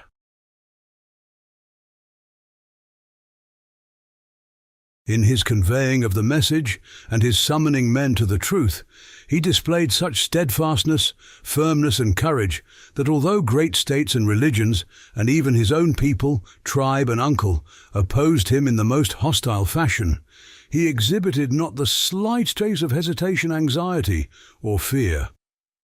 The fact that he successfully challenged the whole world and made Islam the master of the world likewise proves that there is not and cannot be anyone like him in his conveying of the message and summons. In his faith, he had so extraordinary a strength, so marvelous a certainty, so miraculous a breadth, and so exalted a conviction, illumining the whole world, that none of the ideas and beliefs then dominating the world and none of the philosophies of the sages and teachings of the religious leaders was able, despite extreme hostility and denial, to induce in his certainty, conviction, trust and assurance the slightest doubt, hesitation, weakness, or anxiety. Moreover, the saintly of all ages, headed by the companions, the foremost in the degrees of belief, have all drawn on his fountain of belief and regarded him as representing the highest degree of faith. This proves that his faith, too, is matchless. Our traveller therefore concluded and affirmed with his intellect that lying and duplicity have no place in the one who has brought such a unique sacred law, such an unparalleled Islam, such a wondrous devotion to worship, such an extraordinary excellence in supplicatory prayer, such a universally acclaimed summons to the truth, and such a miraculous faith. The fourth, in the same way that the consensus of the prophets is a strong proof for the existence and unity of God, so too it is a firm testimony to the truthfulness and messengerhood of this being. For all the sacred attributes, miracles and functions that indicate the truthfulness and messengerhood of the prophets, peace be upon them, existed in full measure in that being according to the testimony of history. The prophets have verbally predicted the coming of that being and given good tidings thereof in the Torah, the Gospels, the Psalms and the pages. More than 20 of the most conclusive examples of these glad tidings, drawn from the Scriptures, have been set forth and proven in the 19th letter. Similarly, through all the deeds and miracles associated with their prophethood, they have affirmed, and as it were, put their signature to the mission of that being which is the foremost and most perfect in the tasks and functions of prophethood. Just as through verbal consensus they indicate the divine unity, through the unanimity of their deeds, they bear witness to the truthfulness of that being. This too was understood by our traveller. The fifth. Similarly, the thousands of saints who have attained truth, reality, perfection, wondrous deeds, unveiling and witnessing through the instruction of this being and following him, bear unanimous witness not only to the divine unity, but also to the truthfulness and messengerhood of this being. Again, the fact that they witness, through the light of sainthood, some of the truths he proclaimed concerning the world of the unseen, and that they believe in and affirm all of those truths through the light of belief, either with knowledge of certainty, or with the vision of certainty, or with absolute certainty. He saw that this too demonstrates, like the sun, the degree of truthfulness and rectitude of that great being, their master. The sixth. The millions of purified, sincere and punctilious scholars and faithful sages who have reached the highest station of learning through the teaching and instruction contained in the sacred truths brought by that being, despite his unlettered nature, the exalted sciences he invented, and divine knowledge he discovered, they not only prove and affirm, unanimously and with the strongest proofs, the divine unity, which is the foundation of his mission, but also bear unanimous witness to the truthfulness of this supreme teacher and great master, and to the veracity of his words. This is a proof as clear as daylight. The Risale-i too, with its 100 parts, is but a single proof of his truthfulness. The seventh. The family and companions of the Prophet, who with their insight, knowledge, and spiritual accomplishment are the most renowned, the most respected, the most celebrated, the most pious, and the most keen-sighted of men after the prophets, examined and scrutinized with the utmost attention, seriousness, and exactitude all the states, thoughts, and conditions of this being, whether hidden or open. They came to the unanimous conclusion that he was the most truthful, exalted, and honest being in the world, and this, their unshakable affirmation and firm belief, is a proof like the daylight attesting the reality of the sun. And the eighth. The cosmos indicates its maker, inscriber, and designer, who creates, administers, and arranges it, and through determining its measure and form and regulating it, has disposal over it as though it was a palace, a book, an exhibition, a spectacle. And so too it indicates that it requires and necessitates an elevated herald, a truthful unveiler, a learned master, and a truthful teacher, who will know and make known the divine purposes in the universe's creation, teach the dominical instances of wisdom in its changes and transformations, give instruction in the results of its dutiful motions, proclaim its essential value and the perfections of the beings within it, and express the meanings of that mighty book. It indicates that he is certain to exist. Thus, the traveller knew that it testified to the truthfulness of this being, who performed these functions better than anyone, and to his being a most elevated and loyal official of the universe's creator. The ninth. There is behind the veil one who wishes to demonstrate with these ingenious and wise artifacts the perfection of his talent and art, to make himself known and loved by means of these countless adorned and decorated creations, to evoke praise and thanks through the unnumbered pleasurable and valuable bounties that he bestows, to cause men to worship him with gratitude and appreciation in the face of his dominicality, through his solicitous and protective sustenance of life, and his provision of nurture and bounty in such manner as to satisfy the most delicate of tastes and appetites, to manifest his divinity through the change of seasons, the alternation of night and day, and through all his magnificent and majestic deeds, all his awe-inspiring and wise acts and creativity, and thereby to cause men to believe in his divinity, in submission, humility, and obedience, and to demonstrate his justice and truthfulness by at all times protecting virtue and the virtuous and destroying evil and the evil, by annihilating with blows from heaven the oppressor and the liar. There will of a certainty be at the side of this unseen being his most beloved creature and most devoted bondsman, who, serving the purposes that have just been mentioned, discovers and unravels the talisman and riddle of the creation of the universe, who acts always in the name of that Creator, who seeks aid and success from him, and who receives them from him, Muhammad of Quraysh, peace and blessings be upon him. The traveller further said, addressing his own intellect, "Since these 9 truths bear witness to the truthfulness of this being, he must be the source of glory of mankind and the source of honour for the world. If we therefore call him the pride of the world and glory of the sons of Adam, it will be fitting. The fact that the awesome sovereignty of that decree of the Compassionate One, the Qur'an of miraculous exposition that he holds in his hand, has conquered half the world, together with his individual perfections and exalted virtues, shows that he is the most important personage in the world. The most important word concerning our Creator is that which he utters.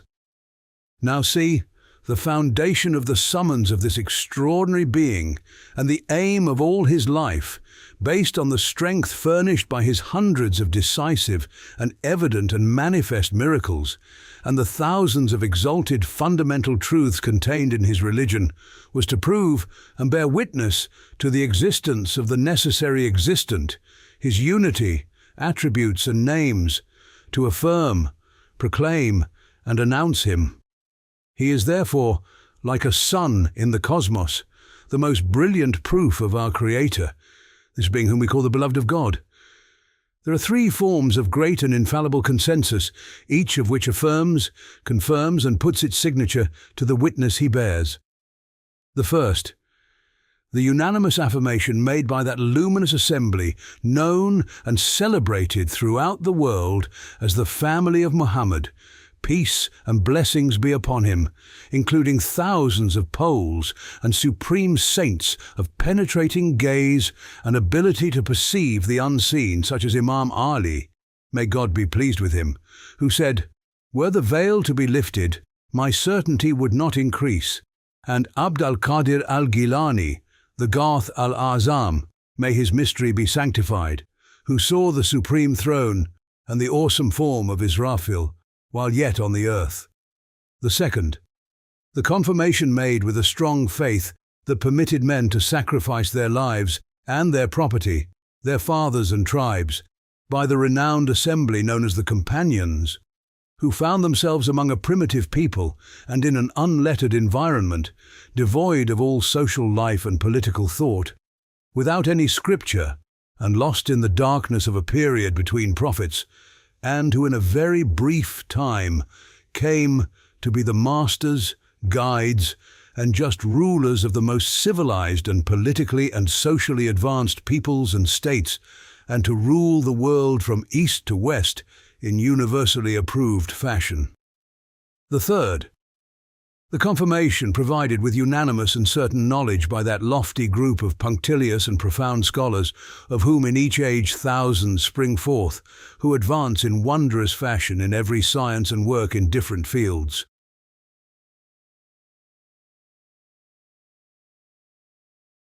Thus, the testimony brought by this being to the divine unity is not particular and individual, but general and universal and unshakable. If all the demons that exist were to unite, they could not challenge it. Such was the conclusion reached by the traveller. In reference to the lesson learned in the school of light by that traveller from the world, that wayfarer in life, when he visited in his mind the blessed age of the Prophet, we said at the end of the 16th degree of the first station, "La ilaha illa الله الواجب الوجود الواحد الأحد الذي دل على وجوب وجوده في وحدته فخر عالم وشرف نوع بني آدم بعظمة سلطنة قرآنه وحشمة وسعة دينه وكثرة كمالاته وعلوية أخلاقه حتى بتصديق أعدائه.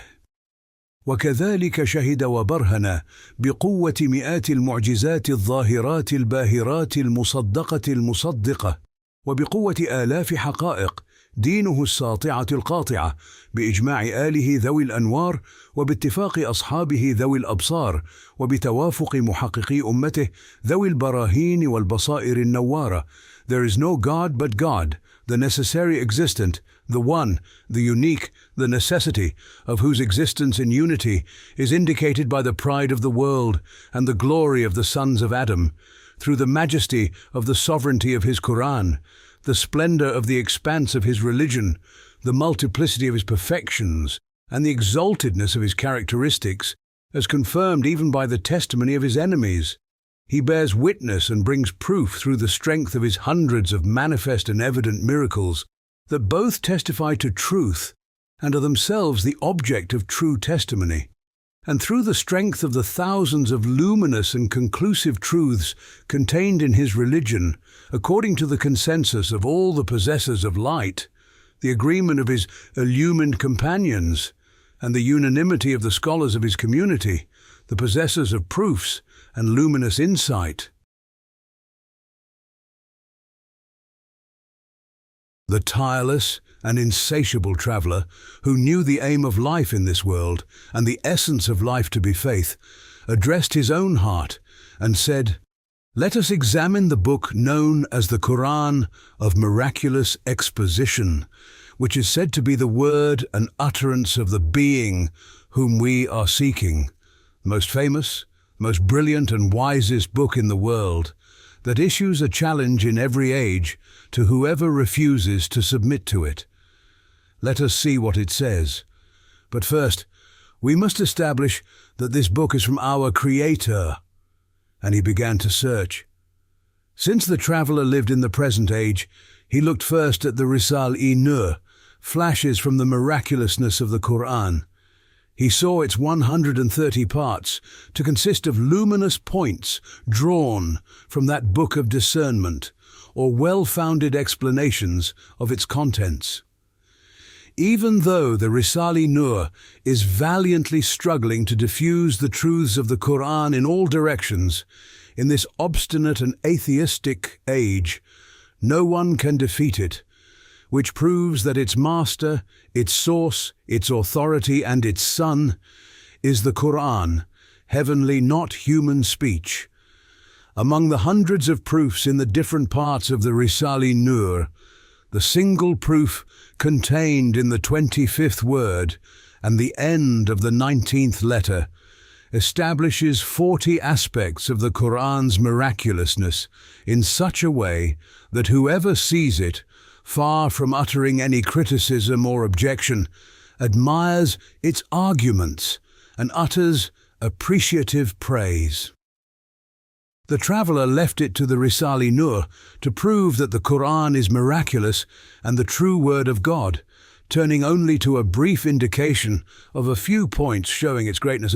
First point, just as the Quran, with all its miracles and truths indicating its veracity, is a miracle of Muhammad, peace and blessings be upon him, so too, Muhammad, peace be upon him, with all his miracles, proofs of prophethood, and perfections of knowledge, is a miracle of the Quran and a decisive proof of the Quran's being the Word of God. Second point, the Quran, in this world, brought about in so luminous, felicitous and truthful a fashion, a revolution in the social life of man, as well as in the souls, hearts, spirits and intellects of men, in their individual, social and political lives, and having caused this revolution, perpetuated it in such a fashion that for 14 centuries at every moment its 6,666 verses have been read by the tongues of more than 100 million men, training them, refining their souls, and purifying their hearts. To spirits, it has been a means of development and advancement. To intellects, an orientation and light. To life, it has been life itself and felicity. Such a book is of a certainty unparalleled. It is a wonder, a marvel, and a miracle.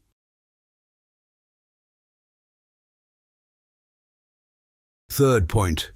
The Quran, from that age down to the present, has demonstrated such eloquence that it caused the value attached to the odes known as 7 hanging poems that were written in gold on the walls of the Kaaba to descend to such a point that the daughter of Labid, when taking down her father's poem from the Kaaba, said, "Compared with the verses of the Quran, this no longer has any value." A Bedouin poet heard this verse being recited, "Fasda bima tu'mar," therefore expound openly what you are commanded. Quran, chapter 15, verse 94. And immediately prostrated. They asked him, "Have you become a Muslim?" "No," he replied, "I was prostrating before the eloquence of this verse." Thousands of scholars and litterateurs, like geniuses of the science of rhetoric, such as Abd al-Qahir Jurjani, Sakaki, and Zamakhshari, have unanimously decided that the eloquence of the Quran is beyond human capacity and is unattainable. The Quran has also from that time forward invited to the field of combat all arrogant and egoistic litterateurs and rhetoricians, and said to them in a manner calculated to break their arrogance, "Come, produce a single surah like it, or else accept perdition and humiliation in this world and the hereafter." Despite this challenge, the obstinate rhetoricians of that age abandoned the short path of producing a single surah like the Quran, and instead chose the long path of casting their persons and property into danger. This proves that the short path cannot be taken.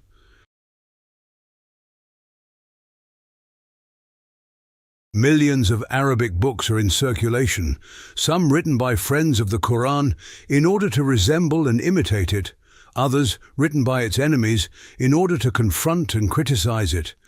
Not one of them has been able to attain the level of the Quran. Should a common man even listen to them, he is sure to say, "The Quran does not resemble these other books, nor is it in the same class as they. It must be either below them or above them." No one, no unbeliever or fool in the world can say that it is below them. Hence, its degree of eloquence is above all of them. Once a man read the verse, "Sabbaha lillahi ma fis samawati wal ard," all that is in the heavens and the earth extols and glorifies God. Quran, chapter 57, verse 1. He said, "I cannot see any miraculous eloquence in this verse." He was told, "Go back to that age like the traveler, and listen to the verse as recited there." Imagining himself to be there before the revelation of the Quran, he saw that all the beings in the world were living in an unstable, transient world, in empty, infinite and unbounded space, in confusion and darkness, lifeless and without consciousness and purpose. Suddenly, he heard this verse proclaimed by the tongue of the Quran, and the verse removed a veil from in front of the universe and illumined the face of the globe. This pre-eternal speech, this eternal decree, gave instruction to all conscious beings drawn up in the ranks of succeeding centuries, in such fashion that the cosmos became like a vast mosque. All of creation, headed by the heavens and the earth, was engaged in vital remembrance of God, and proclamation of His glory was joyously and contentedly fulfilling its function. All of this our traveller observed, thus tasting the degree of the eloquence of the Quran and comparing the other verses to it by analogy.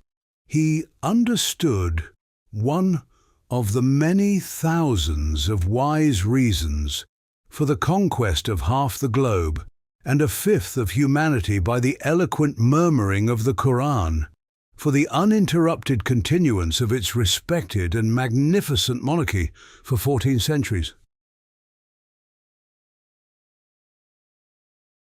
Fourth point, The Quran has demonstrated such a voracious sweetness that whereas the repetition of even the sweetest thing induces disgust, it has from earliest times been accepted by everyone and even become proverbial that repeated recitation of the Quran, far from inducing disgust and weariness in men of sound heart and pure taste, on the contrary, increases its sweetness.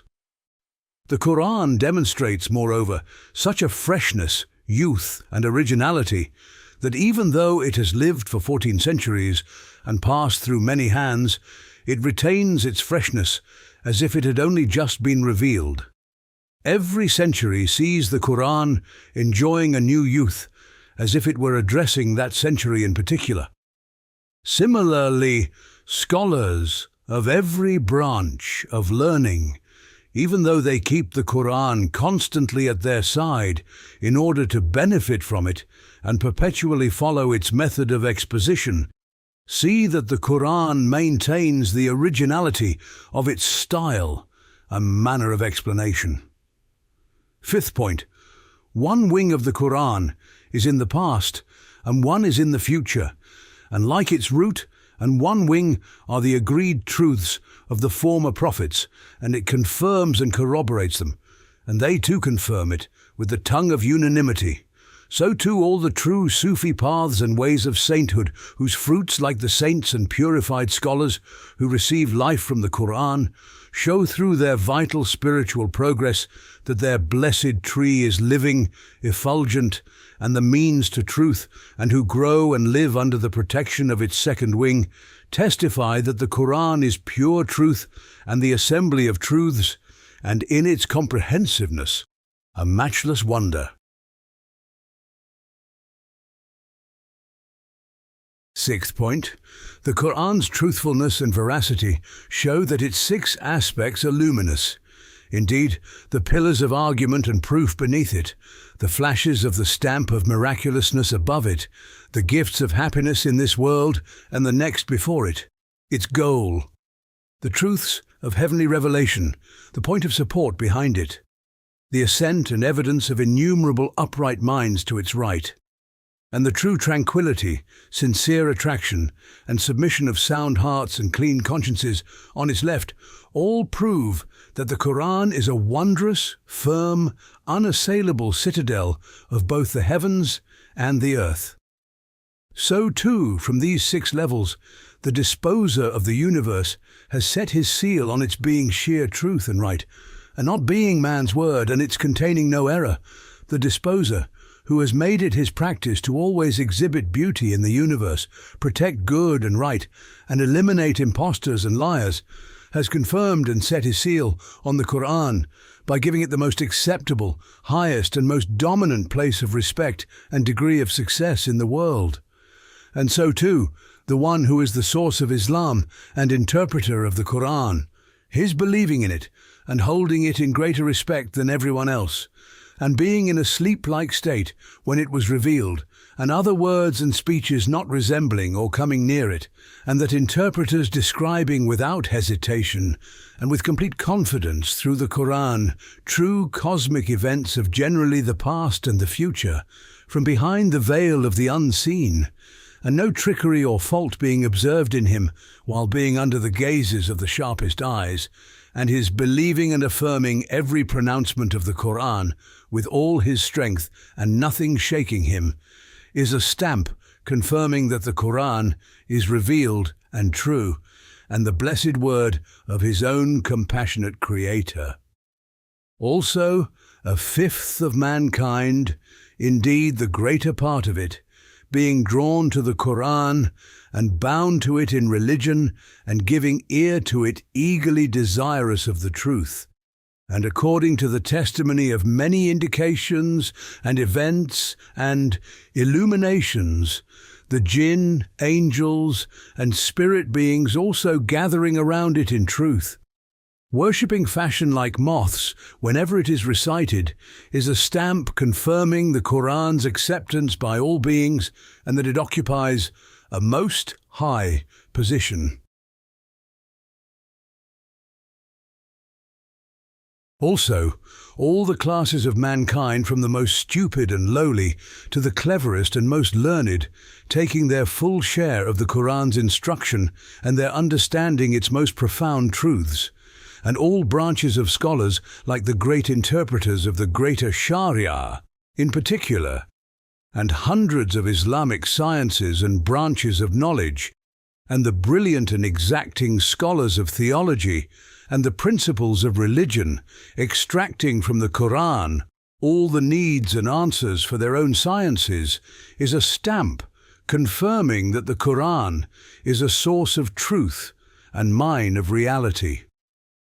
Also, although the Arab literary figures, who were the most advanced in regard to literature, those of them who were not Muslims, had the greatest need to dispute the Quran, their avoiding producing the like of only a single surah and its eloquence being only one aspect of the 7 major aspects of the Quran's miraculousness, as well as the famous orators and brilliant scholars up to the present who have wanted to gain fame through disputing it, being unable to oppose a single aspect of its miraculousness, and their remaining silent in impotence, is a stamp confirming that the Quran is a miracle and beyond the powers of man.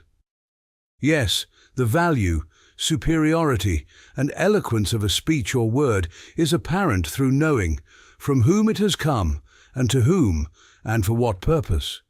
The Quran then can have no like, and none can reach it.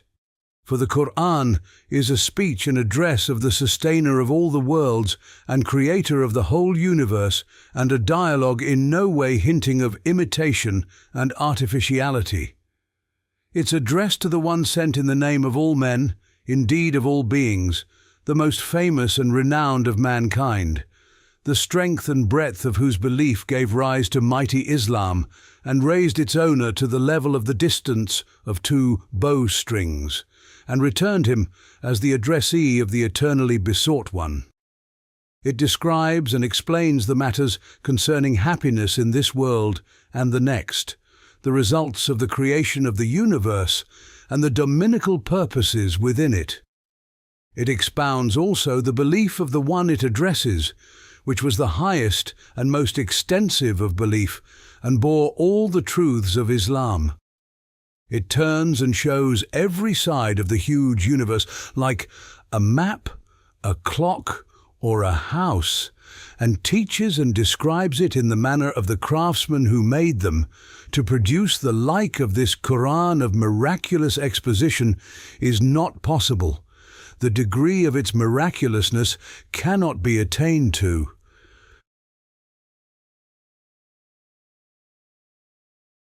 Also, thousands of precise and learned scholars of high intelligence have each written commentaries expounding the Quran, some of which are of 30, 40, or even 70 volumes, showing and proving through evidence and argument the innumerable qualities, fine points, characteristics, mysteries, elevated meanings, and numerous indications concerning every sort of hidden and unseen matter in the Quran, and the 130 parts of the Risale-i in particular, each of which proves with decisive arguments one quality, one fine point of the Quran, each part of it like the miraculousness of the Quran, and the second station of the 20th word, which deduces many things from the Quran concerning the wonders of civilization, like the railway and the aeroplane, and the first ray, called Signs of the Quran,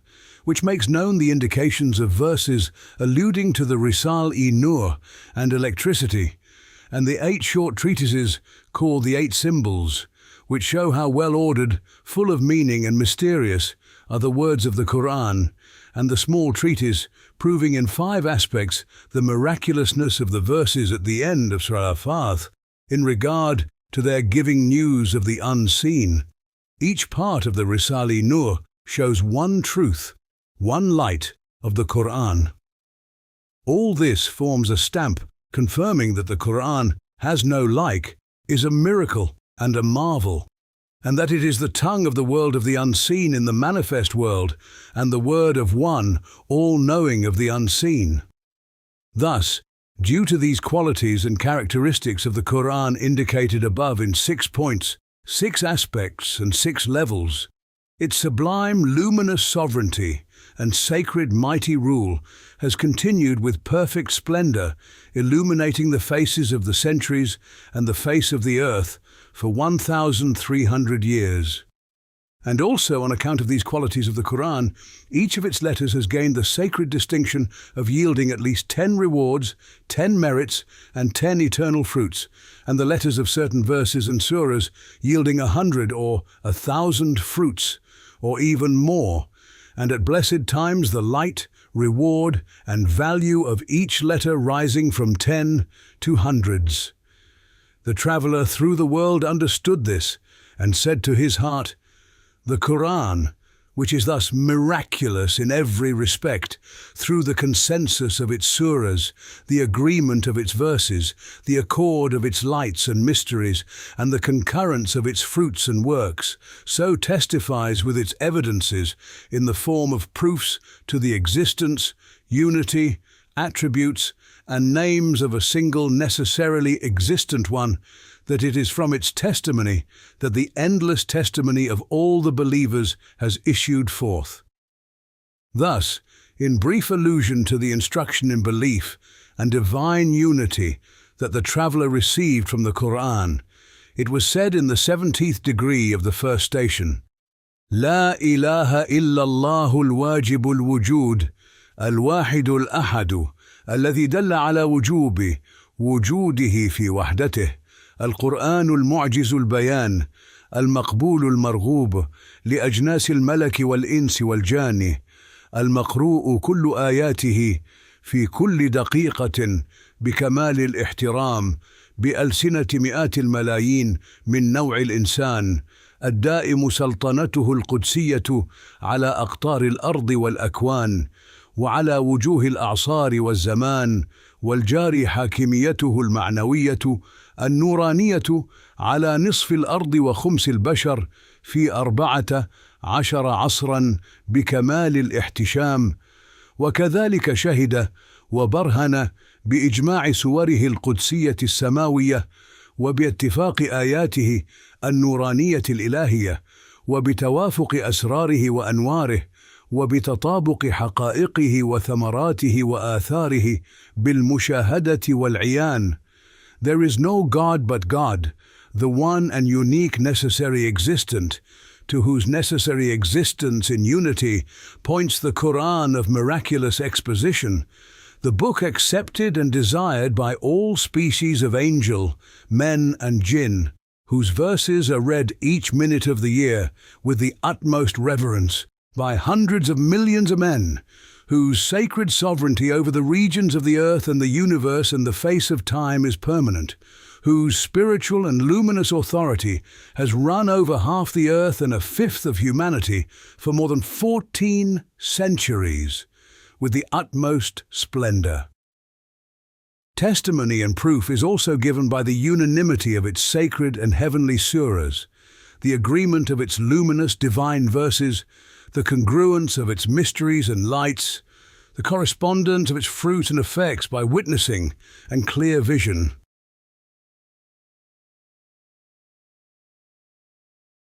Our traveller, our voyager through life, knew now that faith is the most precious capital man can have, for it bestows on indigent man not some transient and ephemeral field or dwelling, but a palace, indeed, an eternal kingdom as vast as the whole cosmos or the world itself.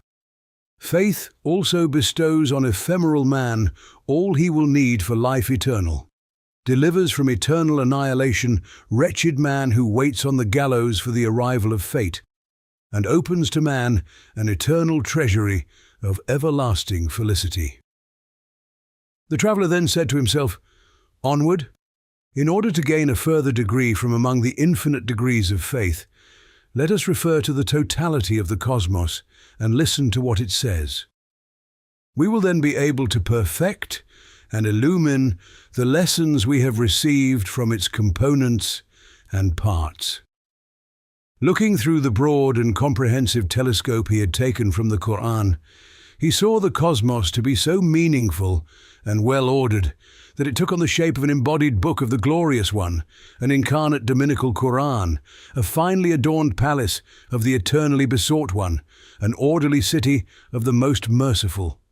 All the surahs, verses and words of that book of the universe, even its very letters, chapters, divisions, pages and lines, through their constant meaningful effacement and reaffirmation, their wise changes and alternations, gave unanimous expression to the existence and presence of One who has knowledge of all things and power over all things, as the author of the book, of a glorious inscriber and a perfect scribe, seeing all things in all things and knowing the relationship of all things with all things.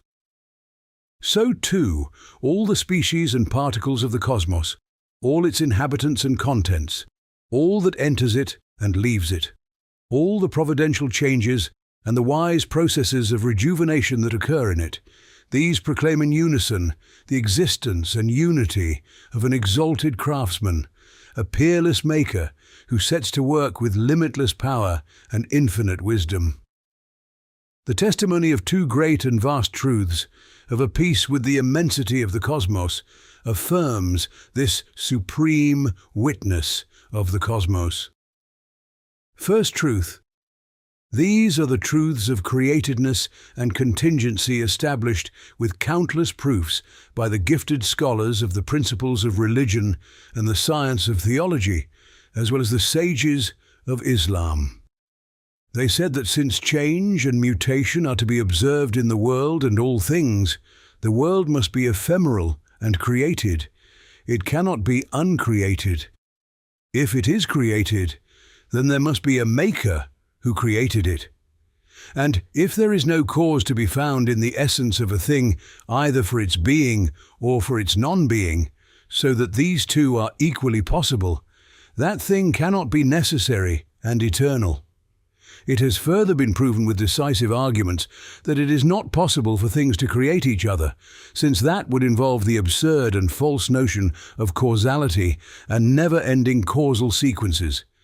Hence, the existence of a necessary existence becomes necessary, whose like cannot exist, whose similitude is impossible, all other than whom is contingent and created by him.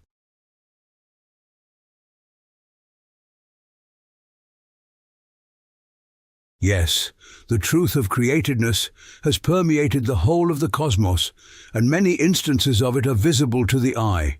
The rest can be seen only by the intellect, for in front of our eyes a whole world dies every autumn, and together with it die hundreds of thousands of different kinds of plants and small animals, each member of each species being like a small cosmos unto himself. It is, however, so orderly and disciplined a death that all things leave behind in their places seeds and eggs, that in the spring shall be the means of resurrection and rebirth, miracles of mercy and wisdom, miracles of power and knowledge. They hand to the seeds and eggs their book of deeds and plan of action, entrusting them to the wisdom of the glorious preserver and under his protection. And only then do they die. In spring, the dead trees, roots and animals come to life again, exactly as they were, thus providing hundreds of thousands of examples, specimens, and proofs of the supreme resurrection. In the place of others, plants and animals resembling them exactly are brought into being and life, thus publishing the pages of the beings of the preceding spring, together with their deeds and functions, just like an advertisement. Thus, they demonstrate one meaning of the verse, وَإِذَا الصُّحُفُ نُشِرَتْ, when the pages are spread out. Quran, chapter 81, verse 10. Then also, with respect to the whole, each autumn a great world dies, and each spring a fresh world comes into being.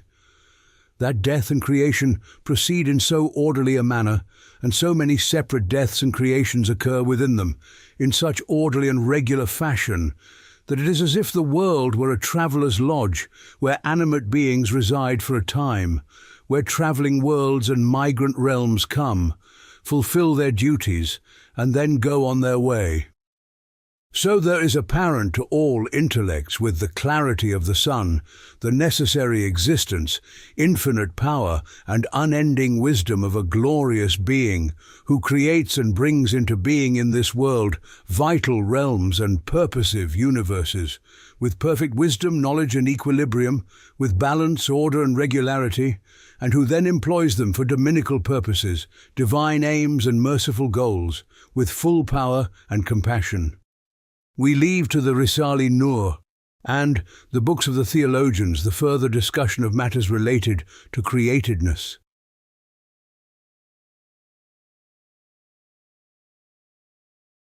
As for contingence, it prevails over and surrounds all of the cosmos, for we see that all things, universal or particular, big or small, from God's throne down to the ground, from the atom to the planet, all are sent to the world with a particular essence, a specific form, a distinct identity, particular attributes, wise qualities, and beneficial organs.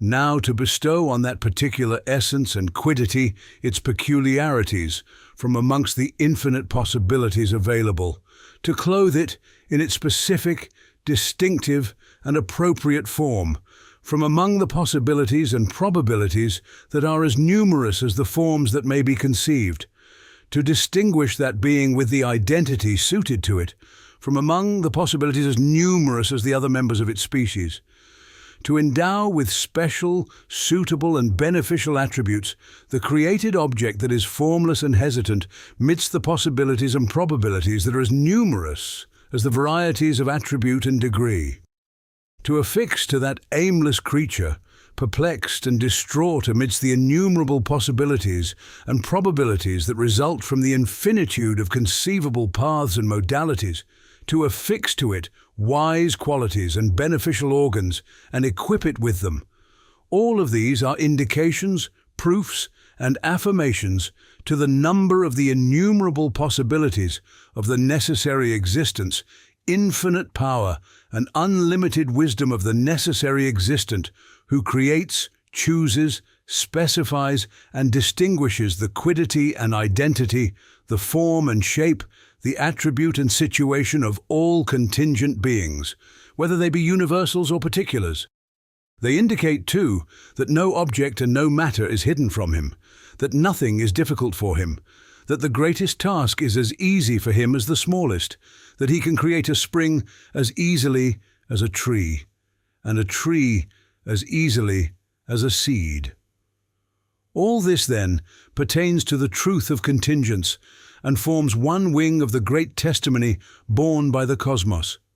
Since the testimony of the cosmos, with its two wings and two truths, is fully established and explained in various parts of the Risale-i Nur, and particularly the 22nd and 32nd words, as well as the 20th and 33rd letters, we refer our readers to those writings, and cut short an extremely long story.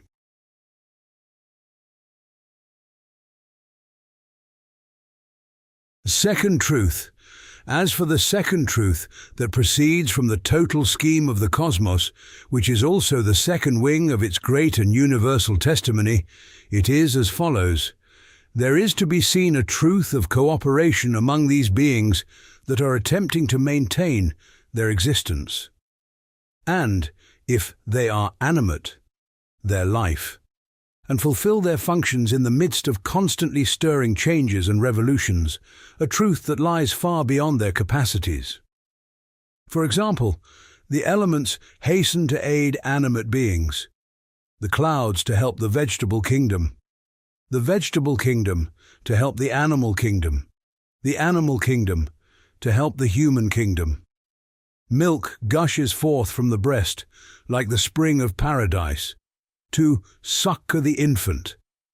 The fact that animate beings are given their needs and sustenance in a manner that transcends their capacity from unexpected places. The replenishing of the cells of the body with particles of food, through their being subjugated by their sustainer and their employment at his merciful hands.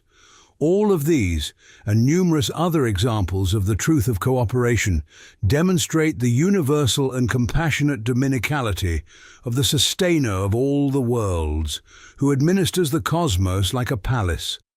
Solid, inanimate, and unfeeling objects that nonetheless cooperate with each other in a sensitive and conscious fashion must of necessity be caused to rush to each other's aid by the power, mercy, and command of a compassionate, wise, and glorious sustainer.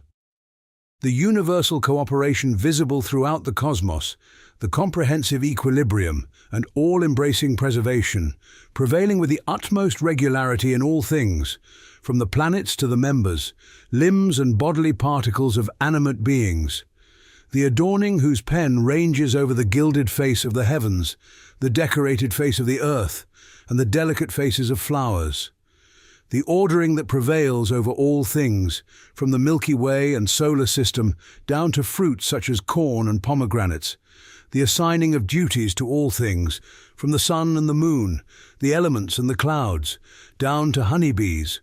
All of these great truths offer a testimony of proportionate greatness, and their testimony forms the second wing of the testimony offered by the cosmos. Since the Risale-i has established and clarified this great testimony, we will content ourselves here with this brief indication.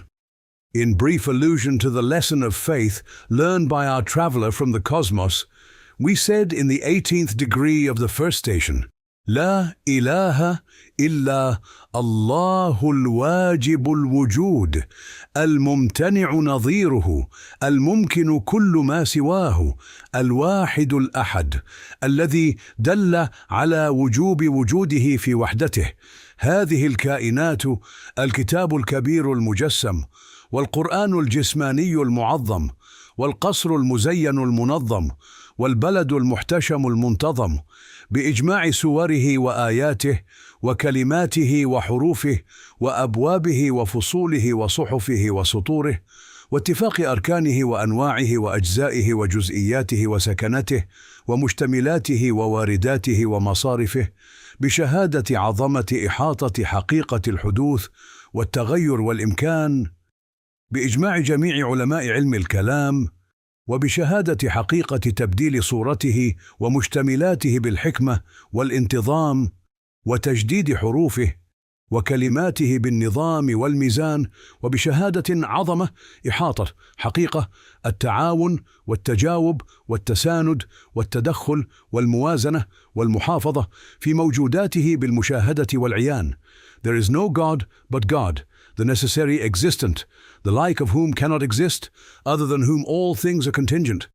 The one, the unique, to the necessity of whose existence in unity points the cosmos, the great book incarnate, the supreme Quran personified, the ornate and orderly palace, the splendid and well-arranged city, with all of its surahs, verses, letters, chapters, parts, pages, and lines, with the agreement of its fundaments, species, parts and particles, its inhabitants and contents, what enters it and what leaves it, with the testimony of the sublimity, of the comprehensiveness, of the truth of createdness, change, and contingency, with the consensus of all scholars of the science of theology, with the testimony of the truth of the changing of its form and its contents, with wisdom and regularity, and the renewal of its letters and words with discipline and equilibrium, and with the testimony of the sublimity, of the comprehensiveness of the truth of cooperation, mutual response and solidarity, reciprocal care, balance and preservation among all its beings, as is to be clearly observed.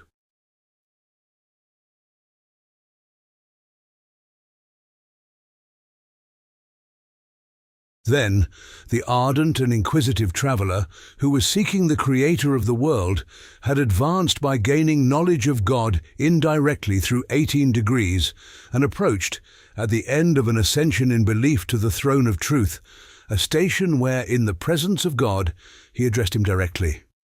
He said to his own spirit, in the noble opening surah of the Quran, the verses that extend from the beginning to the word, Iyaka. You alone are like a form of praise and encomium uttered indirectly, but the word, Iyaka, signifies a coming into his presence and addressing him directly. So too, we should abandon this indirect seeking and ask for the object of search from the object of our search.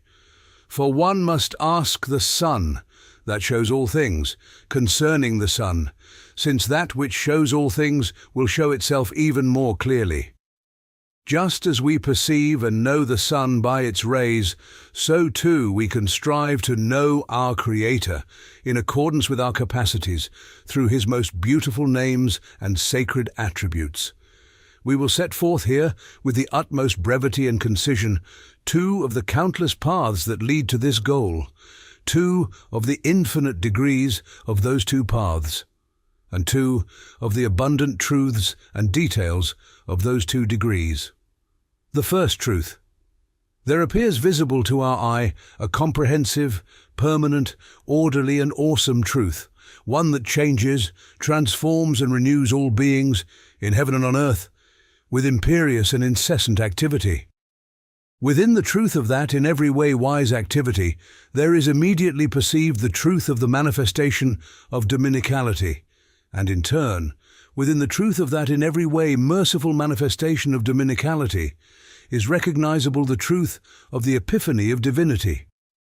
From this continuous, wise and imperious activity, the deeds of an all-powerful and all-knowing doer can be discerned, as if from behind a veil.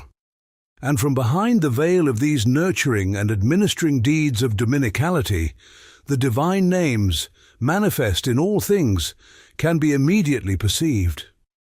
Then, behind the veil of the beautiful names manifest with glory and beauty, can be deduced the existence and reality of the 7 sacred attributes according to the testimony of all creation, in a life-giving, powerful, knowledgeable, all-hearing, all-seeing, volitional and speech-endowed form. There appears to the eye of faith in the heart, self-evidently, necessarily, and with full certainty, the existence of a necessary existent that is described by these attributes, a single one of unity known by these names, a peerless and eternal doer, in a form more evidential and brilliant than the sun.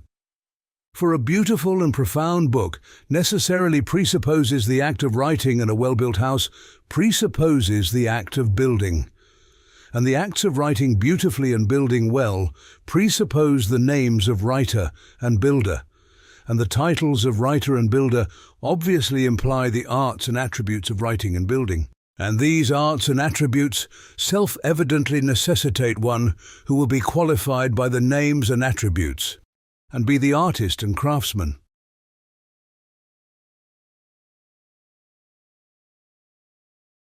For just as it is impossible for there to be a deed without a doer, or a name without one designated by the name, so too it is not possible for there to be an attribute without one qualified by the attribute, and for there to be a craft without a craftsman.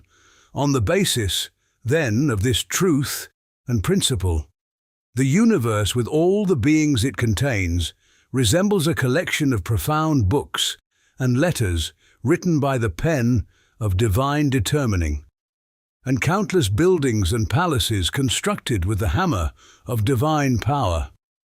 Each of these singly in thousands of ways, and together in uncountable ways, utters the following testimony.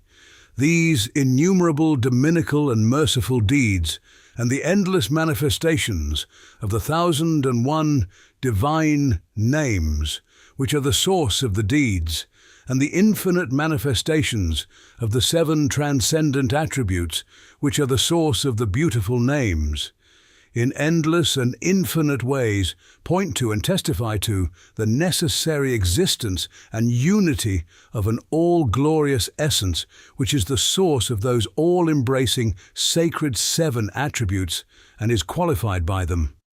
And so too, all the instances of beauty, loveliness, perfection and exquisiteness found in those beings self-evidently testify altogether to the sacred beauties and perfections of the dominical deeds and the divine names and attributes and qualities which are fitting and worthy of them, and to the sacred beauty of the most pure and holy essence.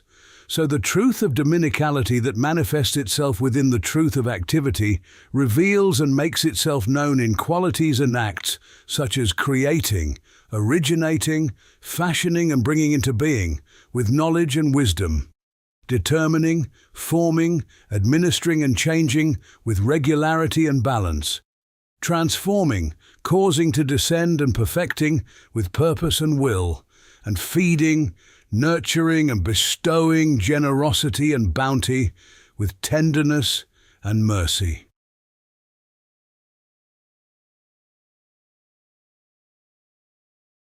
And, within the truth of the manifestation of dominicality, the truth of the immediately perceived revelation of divinity makes itself known and recognized through the compassionate and munificent manifestations of the beautiful names and through the glorious and beauteous manifestations of the 7 affirmative attributes: life, knowledge, power, will, hearing, sight, and speech. Just as the attribute of speech makes the most sacred essence known through revelation and inspiration, so too the attribute of power makes the essence known through its skilled works and effects, each of which is like a word assuming external shape. Presenting the cosmos from end to end, under the aspect of an incarnate book of discernment, it describes and makes known a powerful possessor of glory. As for the attribute of knowledge, it makes known a single most sacred essence through each of the wise, well-ordered and balanced objects of creation, through each creature administered, directed, adorned, and made distinct by God's knowledge. As for the attribute of life, it is proven not only by its own evidences, but also by all the works that proclaim God's power, by all the well-ordered, wise, balanced and adorned forms and states that indicate God's knowledge, as well as by all proofs of all other attributes. Thus, life, showing as witnesses all animate beings, which act as mirrors reflecting those abundant proofs, makes known an eternally living and self-subsistent essence. It is also this attribute that constantly changes the cosmos in order to produce in it ever fresh and various manifestations and designs, and turns it into a supreme mirror composed of countless smaller mirrors. Similarly, the attributes of seeing and hearing, willing and speaking, each reveal and make known the most sacred essence, just as the cosmos does.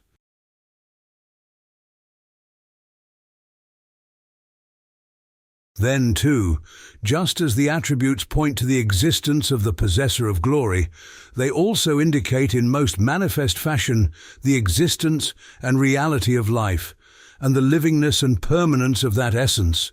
For knowing is a sign of life, hearing is an indication of life, seeing belongs only to the living, will takes place only with life. Purposive power is found only in living beings, and speech is a task for those endowed with knowledge and life.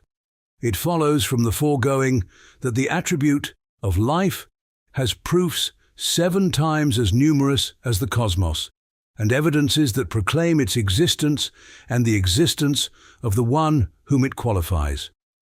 Thus it comes to be the foundation and source of the attributes, the origin and support of the supreme name. Since the Risale-i establishes this first truth with powerful proofs and clarifies it, we will content ourselves now with a drop from this ocean. The second truth, divine discourse, which proceeds from the attribute of speech. لو كان البحر مدادا لكلمات ربي were the sea to become ink for the words of my sustainer. Quran, chapter 18, verse 109.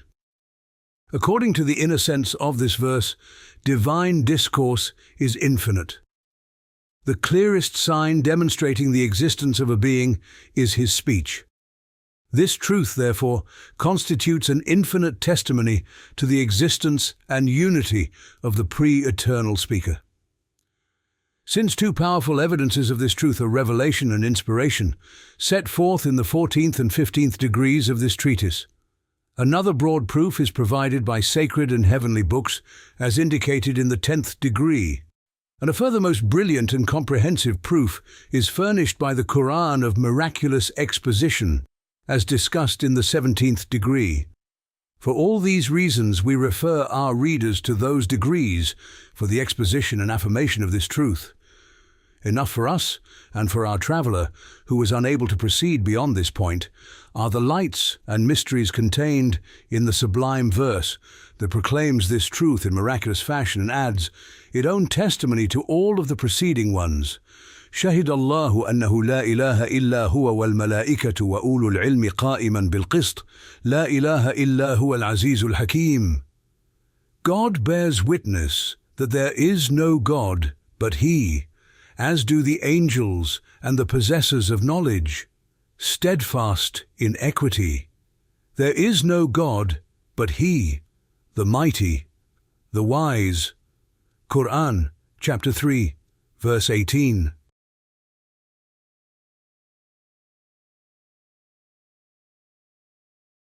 In allusion to the core of the lesson learned by our traveller at this sacred station, we said, in the 19th degree of the first station, لا إله إلا الله الواجب الوجود الواحد الأحد له الأسماء الحسنى وله الصفات العليا وله المثل الأعلى الذي دل على وجوب وجوده في وحدته الذات الواجب الوجود بإجماع جميع صفاته القدسية المحيطة وجميع أسمائه الحسنى المتجلية وباتفاق جميع شؤوناته وأفعاله المتصرفة بشهادة عظمة حقيقة تبارز الألوهية في تظاهر الربوبية في دوام الفعالية المستولية بفعل الإيجاد والخلق والصنع والإبداع بإرادة وقدرة وبفعل التقدير والتصوير والتدبير والتدوير باختيار وحكمة وبفعل التصريف والتنظيم والمحافظة والإدارة والإعاشة بقصد ورحمة وبكمال الانتظام والموازنة وبشهادة عظمة إحاطة حقيقة أسرار. شهد الله أنه لا إله إلا هو والملائكة وأولو العلم قائما بالقسط لا إله إلا هو العزيز الحكيم.